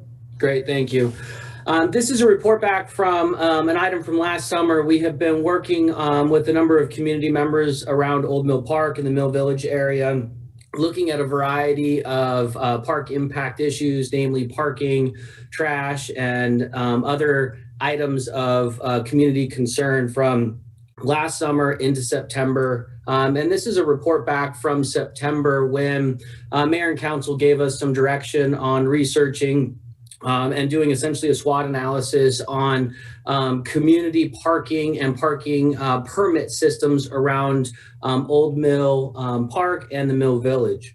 You'll see in the subsequent slides, and I sent these out earlier today, that I've got a lot of details so that community members, should they be watching or researching this report, will have the reference dates from the previous times that Council has taken up this discussion and kind of the iterations as we've moved through the discussion over time. And I'm going to run through the background and then give you the status report of our recommendations moving into this summer. So if you recall, back in really about June, when we opened back up from the pandemic, we had a number of complaints of issues in and around kind of namely the waterfall and covered bridge area. They're listed there on the side, and this was some feedback from the local residents that they were seeing in and around the community space when we opened back up. A number of items that we dealt with on a short-term basis. If you'll recall, we corrected some map platforms. Google Maps and Waze were taking people into the wrong location in the neighborhood, essentially causing people to drive along Sloan Street Park, and then up and around the cemetery. We installed some new rules, increased police patrol, both with Roswell PD, National Park Service, and Park Police, as well as the addition of a mill attendant during peak hours, meaning that we were picking up trash on a more frequent basis along the trails and road area. And then we worked with Fulton County to install some additional keep off signs on the sewer pipes. Overall, the general reaction was positive from the community. We had a couple of other items that we were working on, but we increased our citations that were written on city property, mostly for parking violations. The increased patrols really was about families and not necessarily an all-out party that residents were reporting. We had an evaluation of the no parking signs and found that they were adequate to enforce the no parking in areas where that was required by our Roswell DOT and PD. Worked with the National Park Service on citations, and then again, changing those map platforms. And that was all in the summertime. Again, this is just some of the review of where we've been on this project. And then from there, we had some additional meetings with some residents, really reviewing the impact and engaging them on what they were seeing in their community, and brought that back to Mayor and Council. And in September, Mayor and Council gave us the direction to look at what the implementation, essentially that SWOT analysis, would be on implementing a residential parking permit program.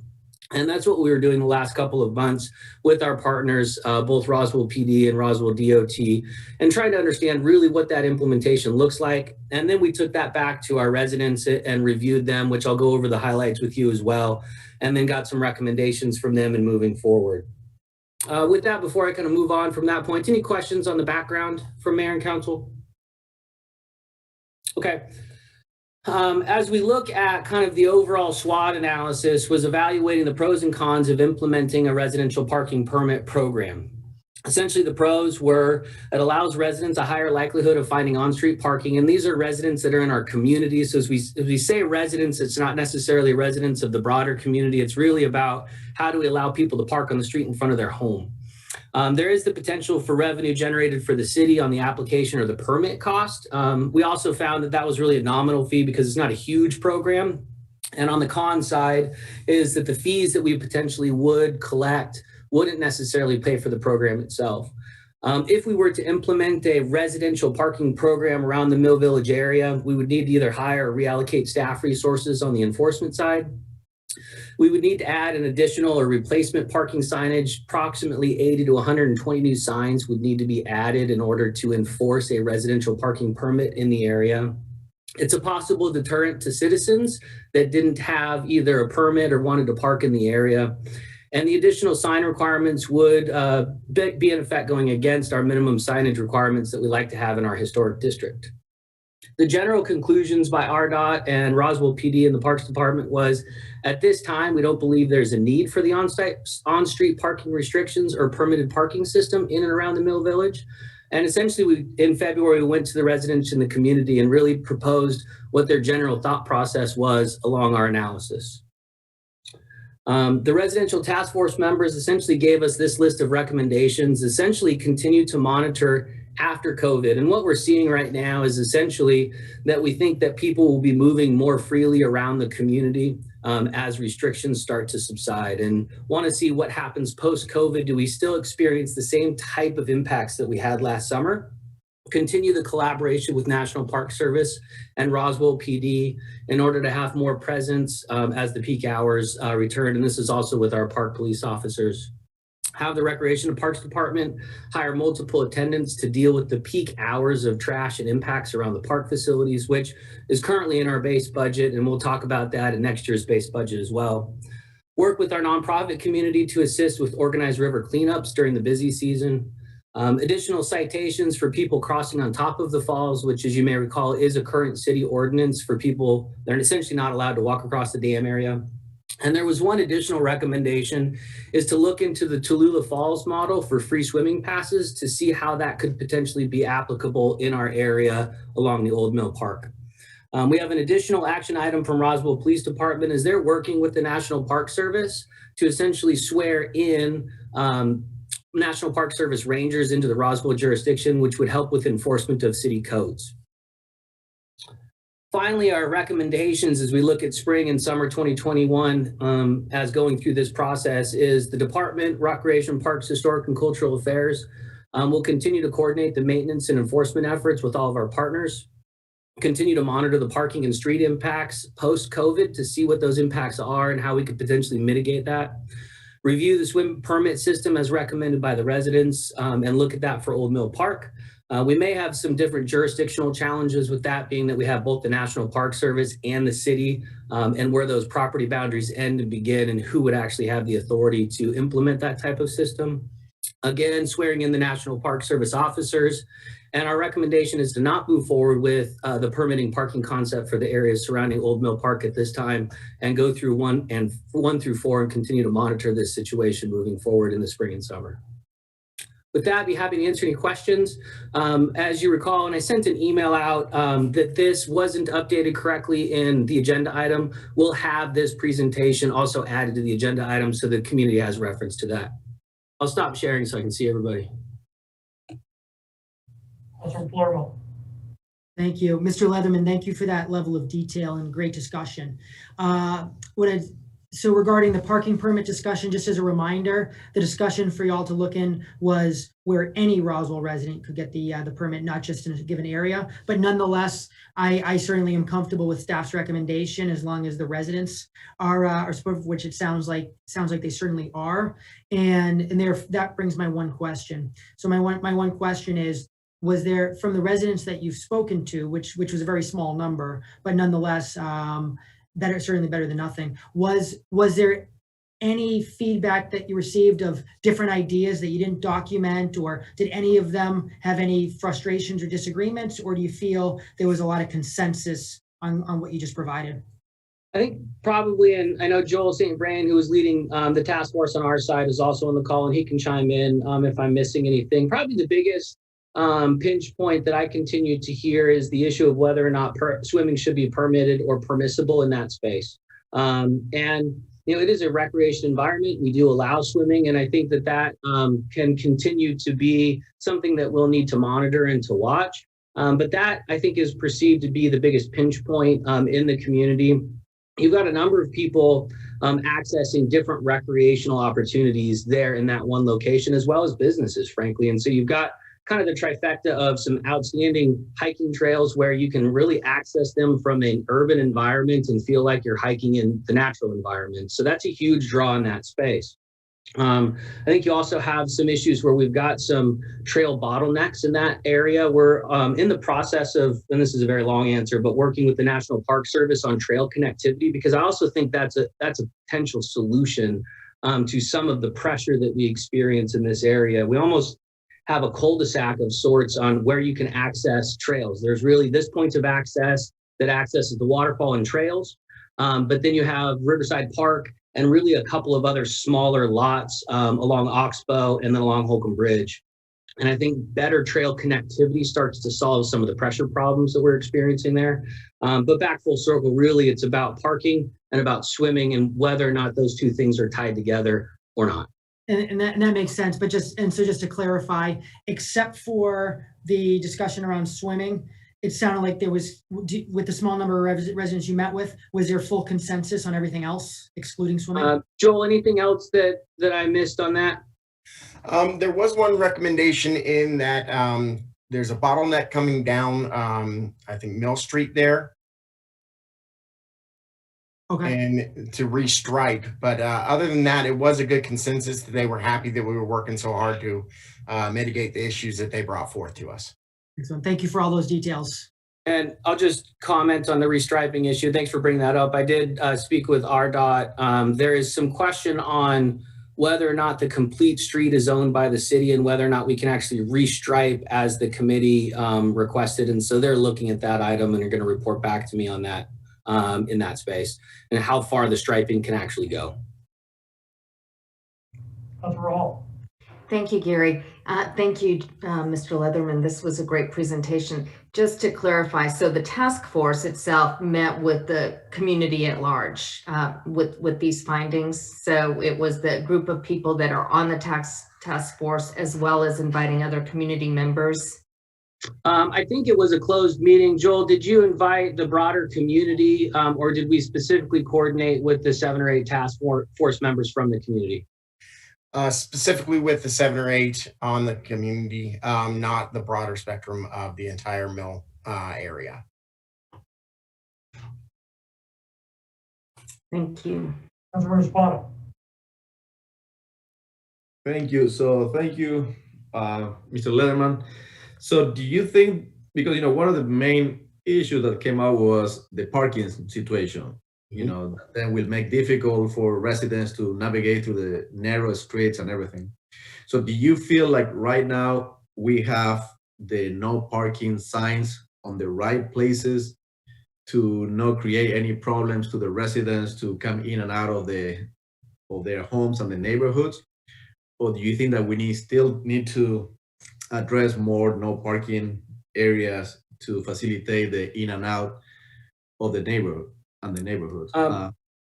So Thanks for the question. That one gets a little bit outside of my expertise. I'll defer that. I know Captain Ratliff is also on the call, which was a big help on Roswell PD, as well as Dave Cox was helping us out from RDOT. I don't know if either one of them has some commentary on the no parking signage and kind of the placement. Yeah, so I'll jump in on that one. So we've reviewed pretty much the whole mill area. The areas that are thin or would create parking hazards, almost all of them are already marked appropriately with no parking signs to control that. The area that we did talk about restriping is kind of going down into that 85 mil parking lot down where the public parking is. And we do have some issues there at peak times with people parking on both sides of the street, or even on one side of the street. It can actually get very narrow through there. But that's already enforceable with what's down there, and allow us to remove those vehicles when they need to, mainly because it prevents access for emergency vehicles. So if someone does fall, it would prevent access to ambulances and fire trucks and that type of stuff. But yes, they are currently appropriately marked for enforcement. Thank you. Any other questions from the council? Thanks, Jeff. Councilmember Spada. So I guess he's calling for agenda vote. So motion to approve. Jeff, I think we're just doing an update. Is that correct? That's correct. You know, unless there's any other guidance items in my, and I can pop that last slide 1 through 4 back up on where we're headed in the monitoring. Be happy to add those through, but we didn't need specific council action. This was just a report back. Here say agenda vote, so I don't know if it's changed. Okay. I can update that. I apologize. Okay, no problem. Councilmember Hall. Thank you. I was just wondering if you would be able to have a community meeting with the community to get their feedback on what you've presented here and see if there's anything else that the broader community would like to comment or add. I mean, if the council wants us to continue to meet with the residents and make that commentary available, we're always available to meet with residents as necessary. It's really just how much time do we want to put into ongoing dialogue. When we had the task force, and I understand that, we're, again, happy to meet with anybody and have conversations, however that needs to happen. But if the council believes that that's necessary, happy to take your direction. Or even just offering a Zoom meeting where you just present and invite them specifically to this presentation. Sure. Councilmember Palermo. Excellent, thank you.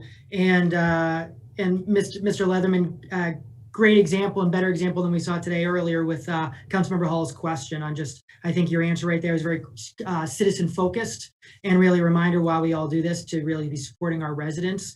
I'd say I'm comfortable with where we were today. I certainly am already have been planning on, I want to hear from a lot more residents in that area, in which case I'm certainly going to have some follow-up questions for you. And maybe this item, comes back, but today I'm certainly happy and appreciative of all the detailed information you provided. And then just if we are seeing a number of questions or different points of view, et cetera, I think it definitely would be important for this council to vote for a more official Zoom meeting. But again, great job today. And unlike earlier, great response to Councilmember Hall, so that citizens realize that we're really focused on them and working for them.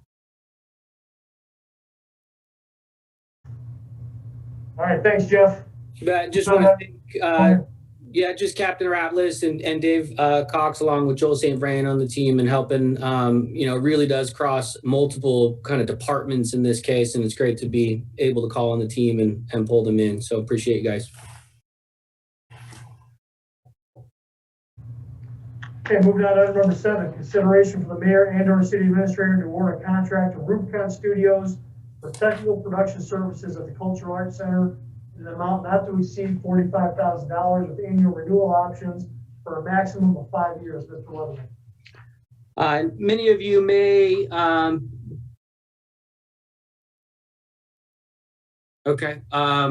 for some reason my host has stopped my video, so I'll just keep talking and maybe we can get that video back. The Rubicon Studios has been our Cultural Arts Center production team Sorry. Okay, I'm back. Our cultural arts production team for a number of years, it was time to rebid that contract. We did have 2 interested parties with only one being responsive, meaning only one showed up for our pre-bid walkthrough and then responding that, which is our current contractor, Rubicon Studios. We are recommending the contract that you do have before you for up to 5 years. The price that was bid was essentially the same for the first couple of years as our current contract, with some escalators out in the next couple of years. I believe it starts at about year 3. I'll be happy to answer any questions. Any questions from the council? Is there a motion? Councilmember Zapata. Motion to approve. Motion approved by Councilmember Zapata. Is there a second? Second.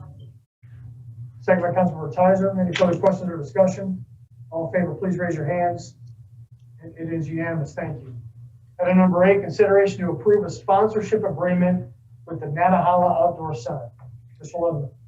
Our Recreation Commission has been looking at policies for the past year, as well as ways to create partnership opportunities for various park assets and park facilities, and potentially park improvements. And we've done this on a smaller scale with some of our fundraising efforts, like purchasing bricks in front of the Adult Art Center, or the opportunity for people to purchase trees and or benches. And we're looking for ways to expand that program and have sponsorships of various park amenities. And in this case, we were approached by Nanahala and their sponsorship and support with Subaru for a couple of fixtures within our park facilities, namely some bike repair stations and some water billing and drinking fountain stations that they would like to have in and around the River Park system as some co-branding opportunities where they would purchase the equipment, pay for the install, and then transfer that equipment over to the city in exchange for some branding and recognition in the form of a sponsorship.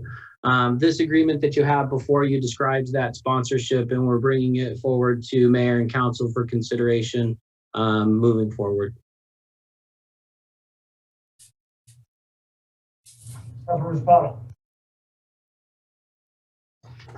So, quick question here. So, what would be the length of the sponsorship? It's going to be depend on case by case, because also, and this, we don't want to become a Vegas trip with sponsorship all over, up and right, down and up. So, I think that it depends of the size, depends of the location.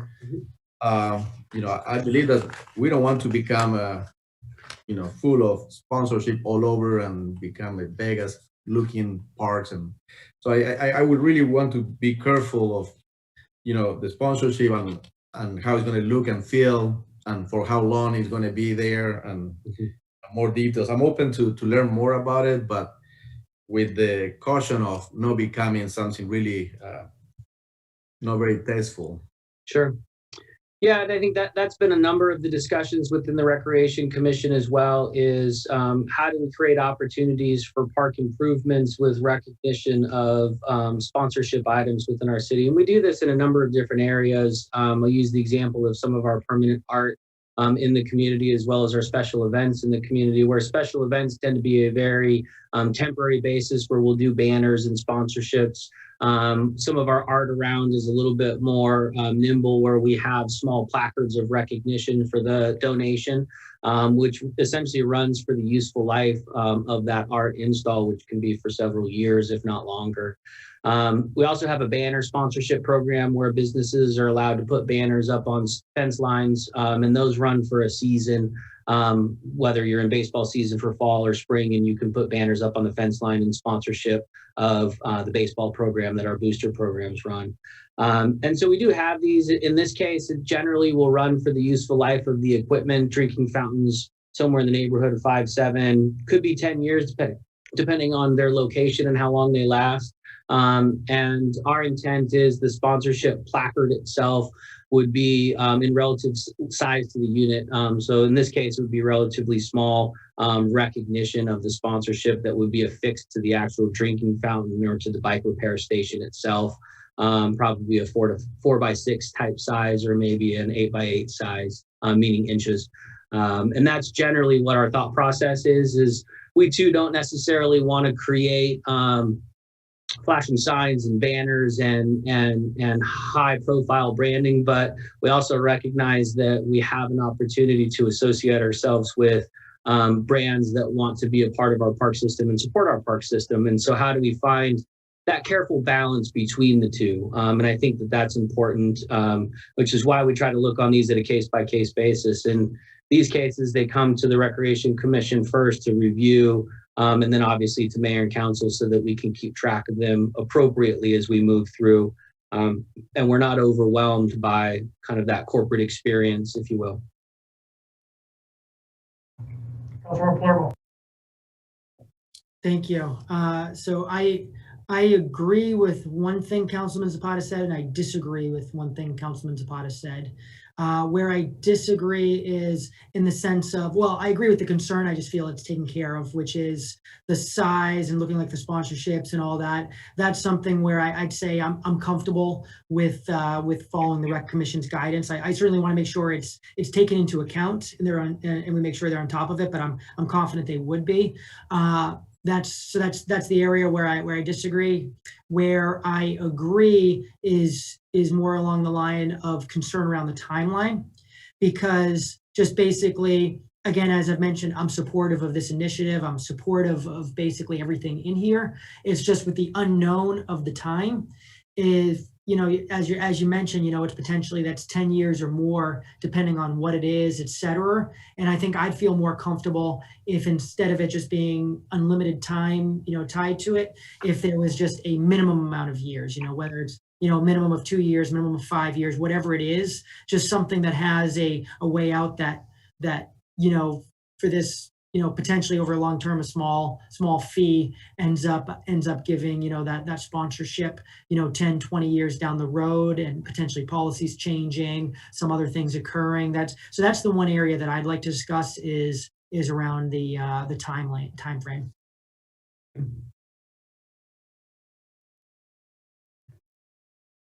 Any other questions or comments from the council? Councilmember Zapata. Since I read here is a action required agenda vote, I would like to make a motion to approve.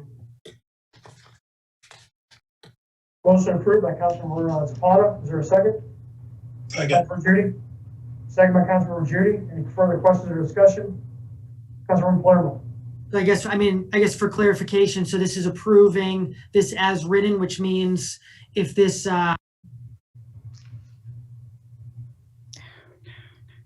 You're mute. Thank you.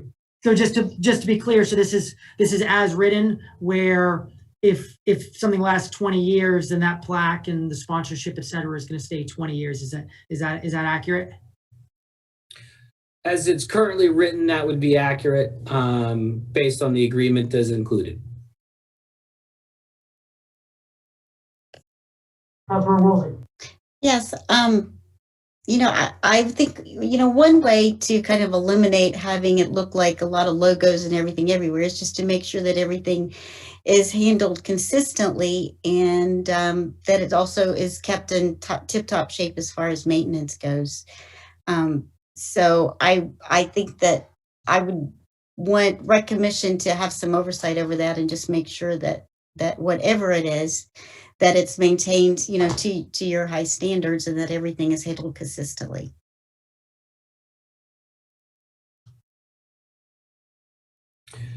And I just make just one comment on that, if I could, in the city portion of the agreement, that we assume the responsibility for replacement repairs and then eventually removal, which is under our obligation, so that we do have that ability if we determine that it needs to be removed, whether the fixture itself needs to be removed, that we retain that right essentially to be able to do that within the agreement.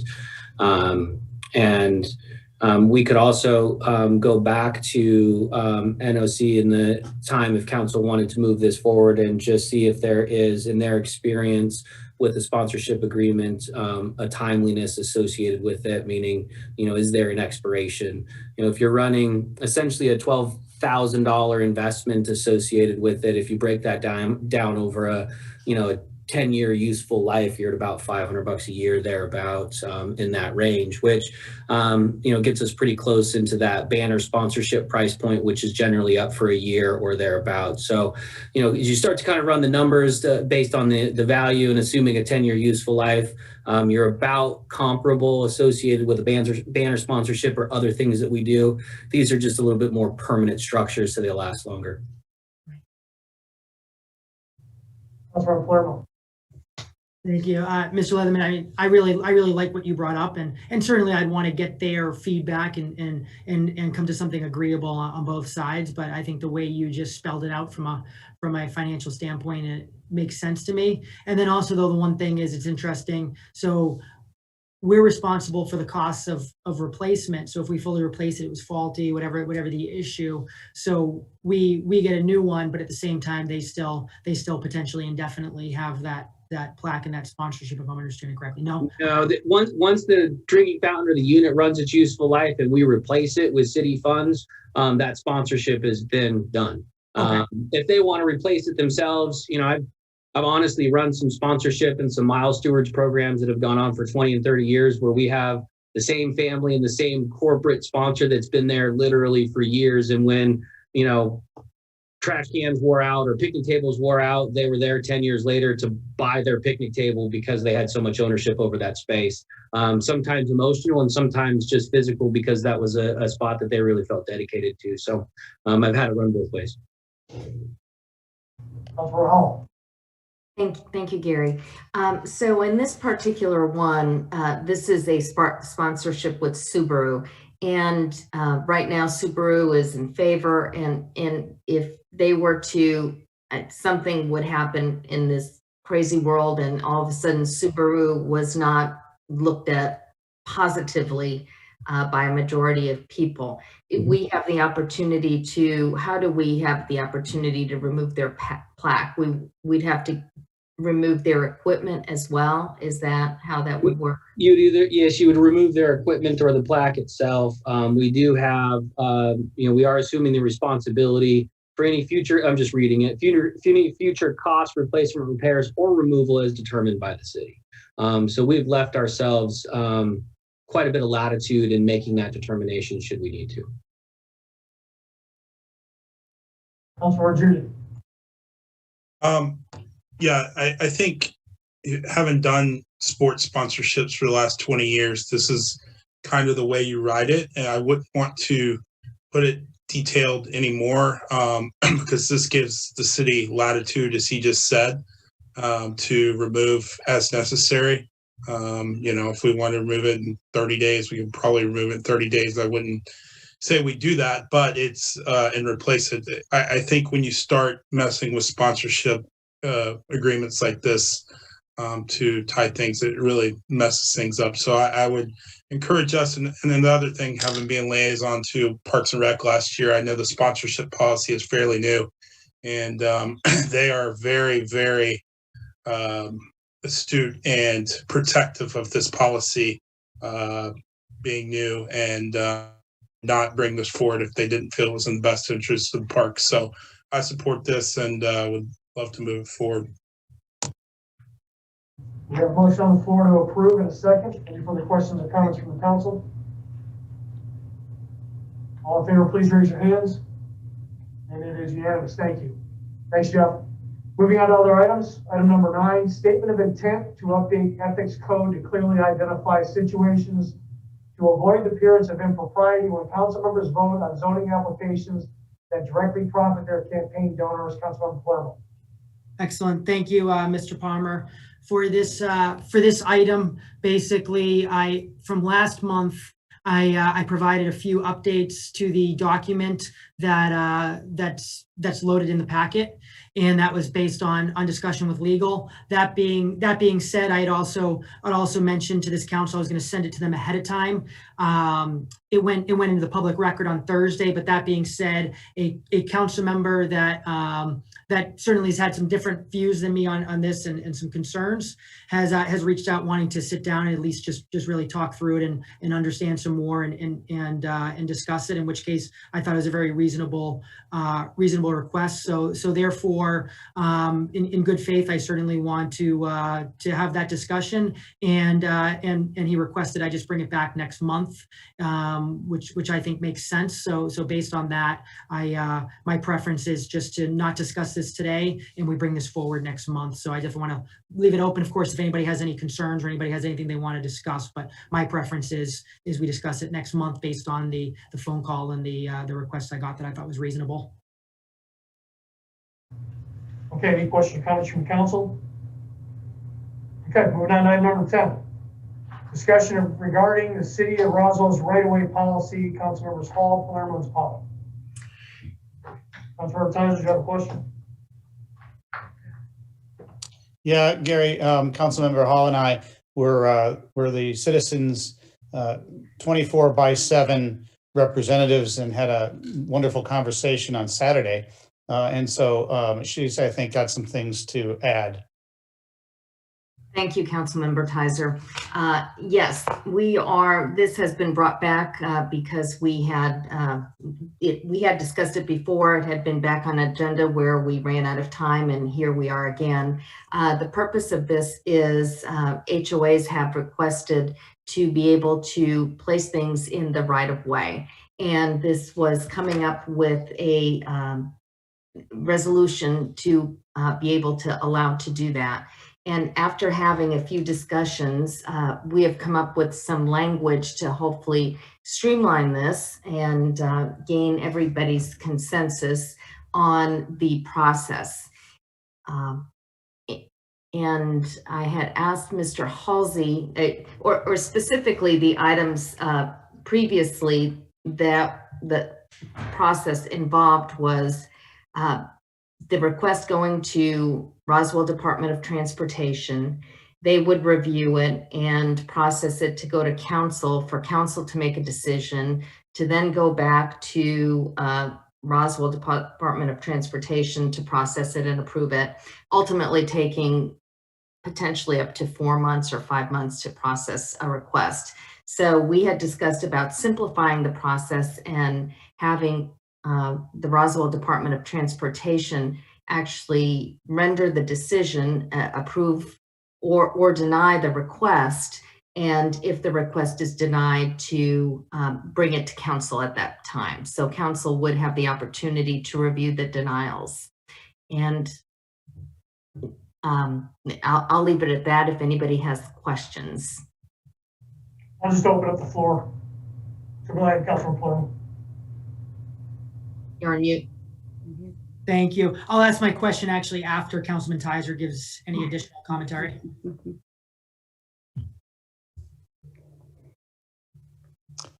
Thank you. Yeah, really, I'm in favor of the concept as written. My concern was that if you looked at the process we set up, it could take anywhere from 3 to 6 months for an HOA to get approval to plant their pansies. I also don't think it's appropriate for council to be deciding, whether it's daffodils or pansies. And so to be a nimble government, I wanted to, everything's fine in the process. It should only come to council on appeal. And so that's the change that we want to make. So it's a number of those other items that go through committee, et cetera, et cetera. And so it stays the same, except that it only comes to council on appeal.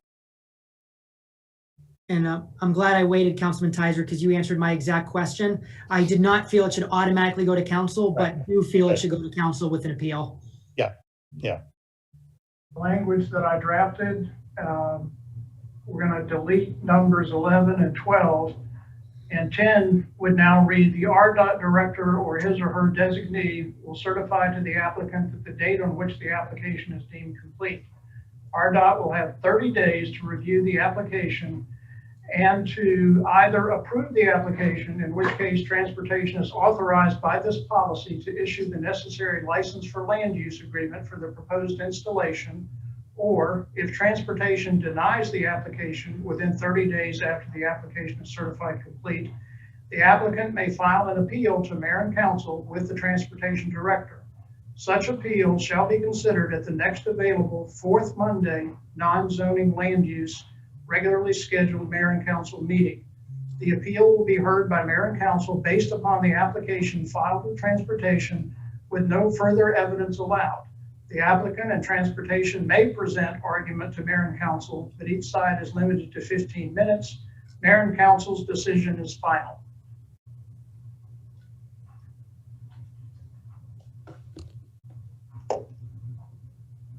I can email that to everyone to review.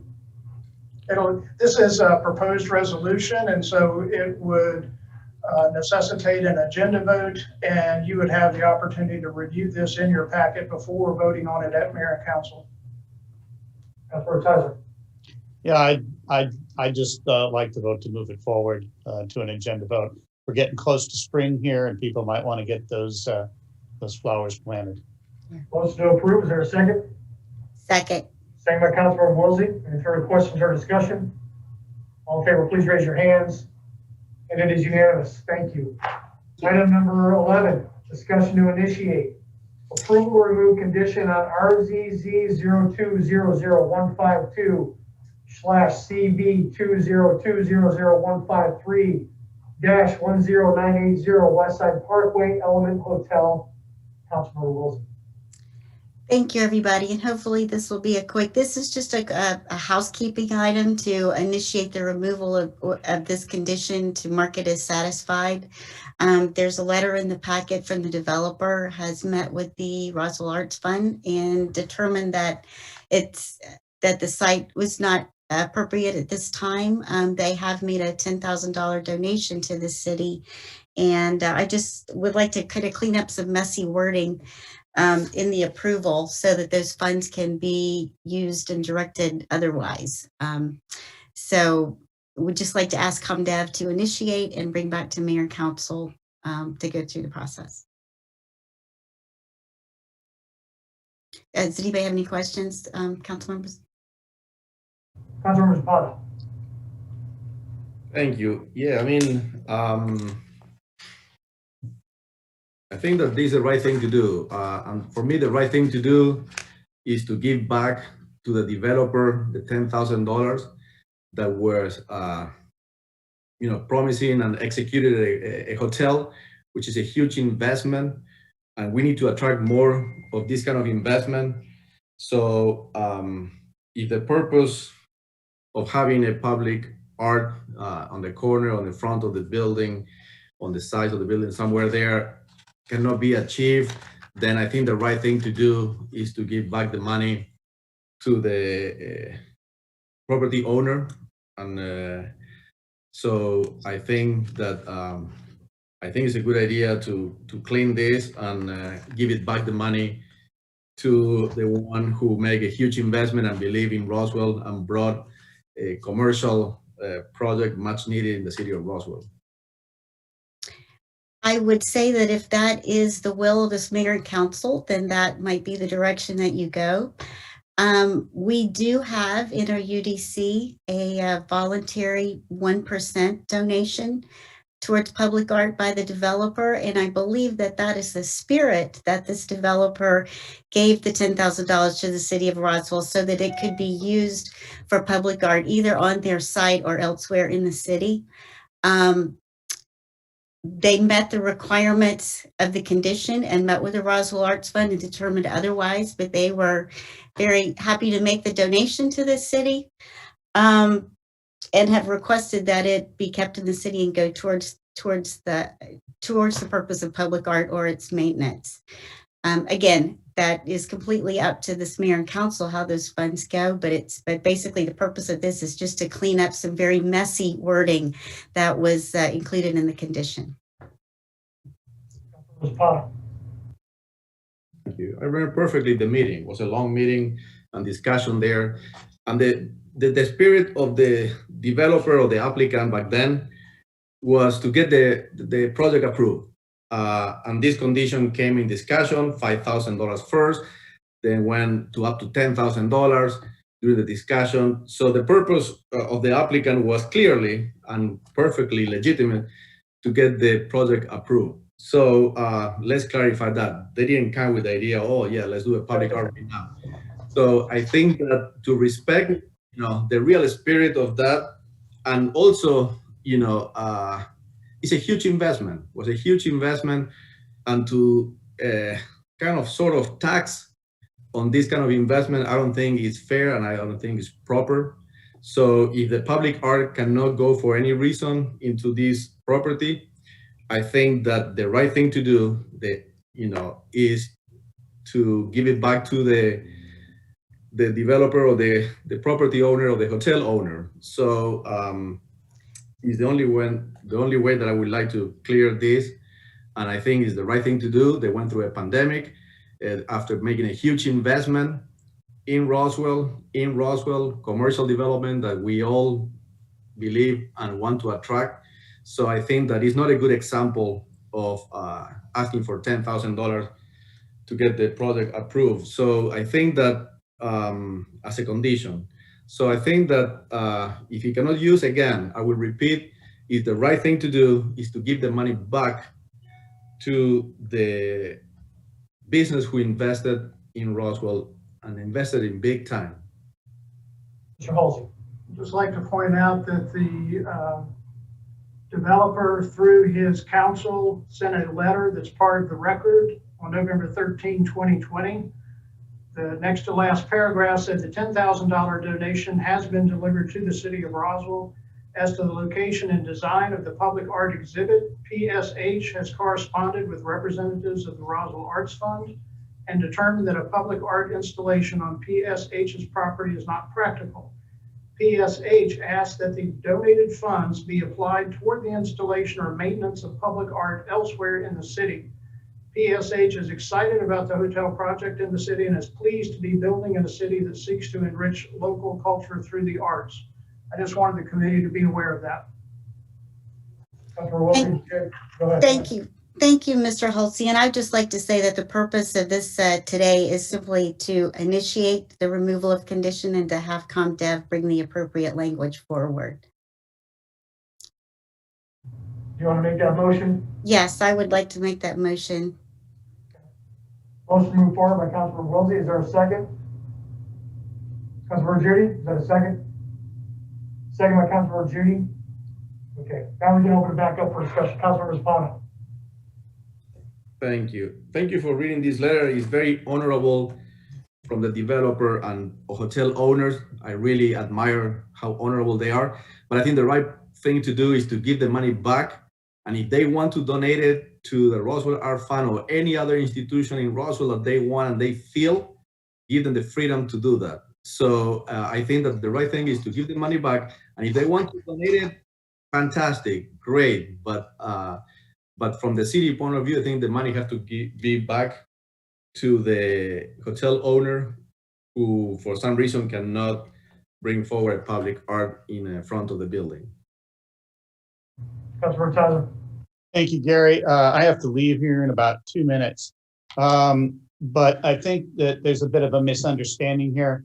I think the next item helps with that misunderstanding. And I think what Councilmember Wilsey is presenting is that the $10,000 is used by Director Leatherman's department, not by the Roswell Arts Fund, to do the maintenance. And so this isn't a donation that's moving to the Arts Fund. This is just Mr. Leatherman being able to use that money as the department sees fit for maintenance and funding. If that's incorrect, please let me know.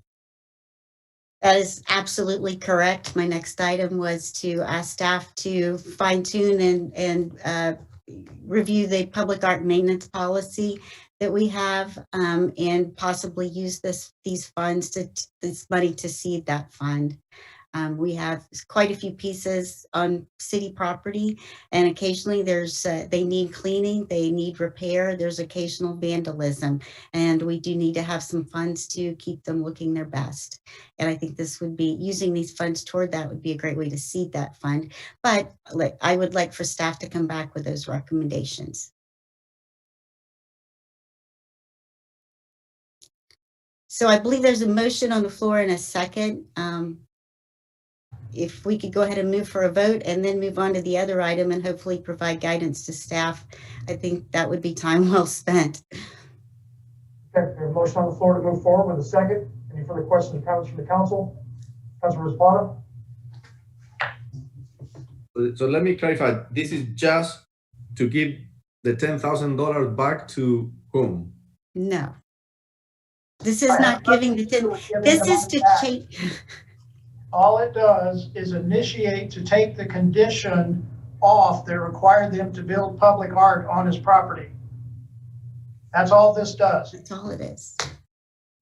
He's already put the $10,000 in there. If you want to refund that, that's a separate issue that can be taken up in the next item. So this is just to initiate. That's all it is. Councilor Palermo? Thank you for that clarification. So, okay, so I understand removing the zoning condition because we have a condition that says they had to have public art there. And I understand that situation. So that part's clear to me. I had thought, Councilmember Wilde, I had heard that something along the lines of having staff create a new condition. So that part's not clear to me. Again, the removing, I suppose it's clear, but Right. Staff to do a separate condition that we have to then work through? No, not at all. I think if we remove the condition on the developer on the property, that frees them from any obligation whatsoever. It leaves $10,000 in our budget that's council can direct us however we see fit. The next item is to allow staff to develop a public art maintenance policy and potentially, if they see fit and if council chooses to approve, to direct this money towards the public art maintenance and carry forward that policy. Excuse me. Well, there are two issues. One, the initiation to take the condition off really is for the benefit of the developer, because later, if he seeks a loan or has something, he's got to get a clean zoning letter. And right now it's unclear that he's fulfilled that obligation or not. This is to clarify that he has, by taking that condition off. As Councilmember Wilsey says, the issue about refunding is separate. So I would say, let's just help him by getting rid of the condition and then work through the other as you see fit. Correct. So we have a motion on the floor to initiate with a second. Any further questions or comments from the council? All in favor, please raise your hands. And as unanimous, thank you. Item number 12, discussion to initiate staff discussion and recommendations on establishing a public art maintenance policy and funding for the city of Roswell. Councilor Wilson. Yes, so I think we've covered a lot of this. There is a draft public art maintenance policy that was included in the public art master plan. I know that Mr. Leatherman and the Roswell Arts Fund have looked at it from time to time. But I do think it's something that they need. I'd like to see them fine tune, take a look at it, and all that would be managed, I would see, by the city using the Roswell Arts Fund when appropriate. So Mr. Leatherman, would you like to comment? Nothing in addition to the comments already provided. There are a couple of recommendations and draft versions of a maintenance plan and program. Beyond that, as you may recall, we have been gifted a number of what we now classify as permanent art pieces from the Roswell Art Fund that are in our parks and facilities that have been donated.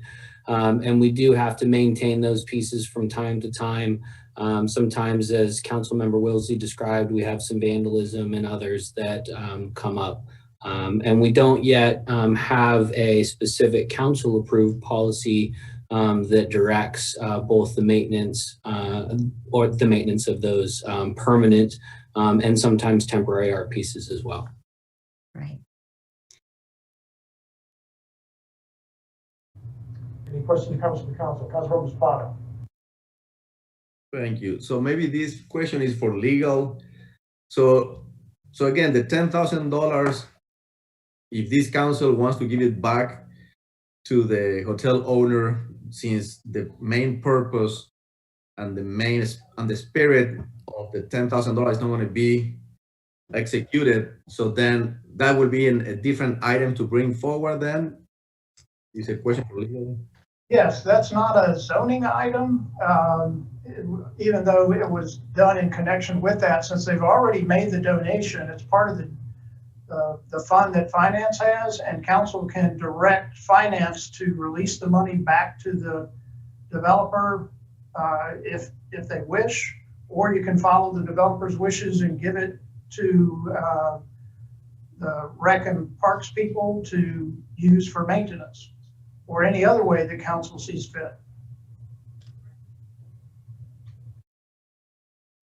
And a follow-up question then, if the funds go back to the developer and the developer wants to donate to the city for the different purpose, is this allowed to receive a donation for the city if the property owner or the hotel owner decide to give it back to the city now instead of building a public art on the facility, on the property?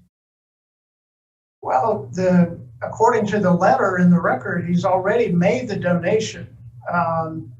And if the city gives it back to him, he's free to do whatever he wants with it, if the condition is removed first.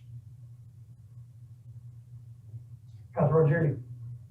For expediency's sake, that's not what we're discussing here tonight. What we're discussing is the getting staff to review a public art maintenance policy, which I believe in some open mic nights, etc., some residents have expressed that the public art in our parks, I believe Mr. Fleck said the public art in our parks needed to be in top form. So the money based upon this policy, wherever we got it from, which we're not discussing tonight, would then go to that. So I think what we're doing tonight is voting on staff coming back to us with a public art maintenance policy and not the $10,000. The $10,000 can be done at a different time and a different place.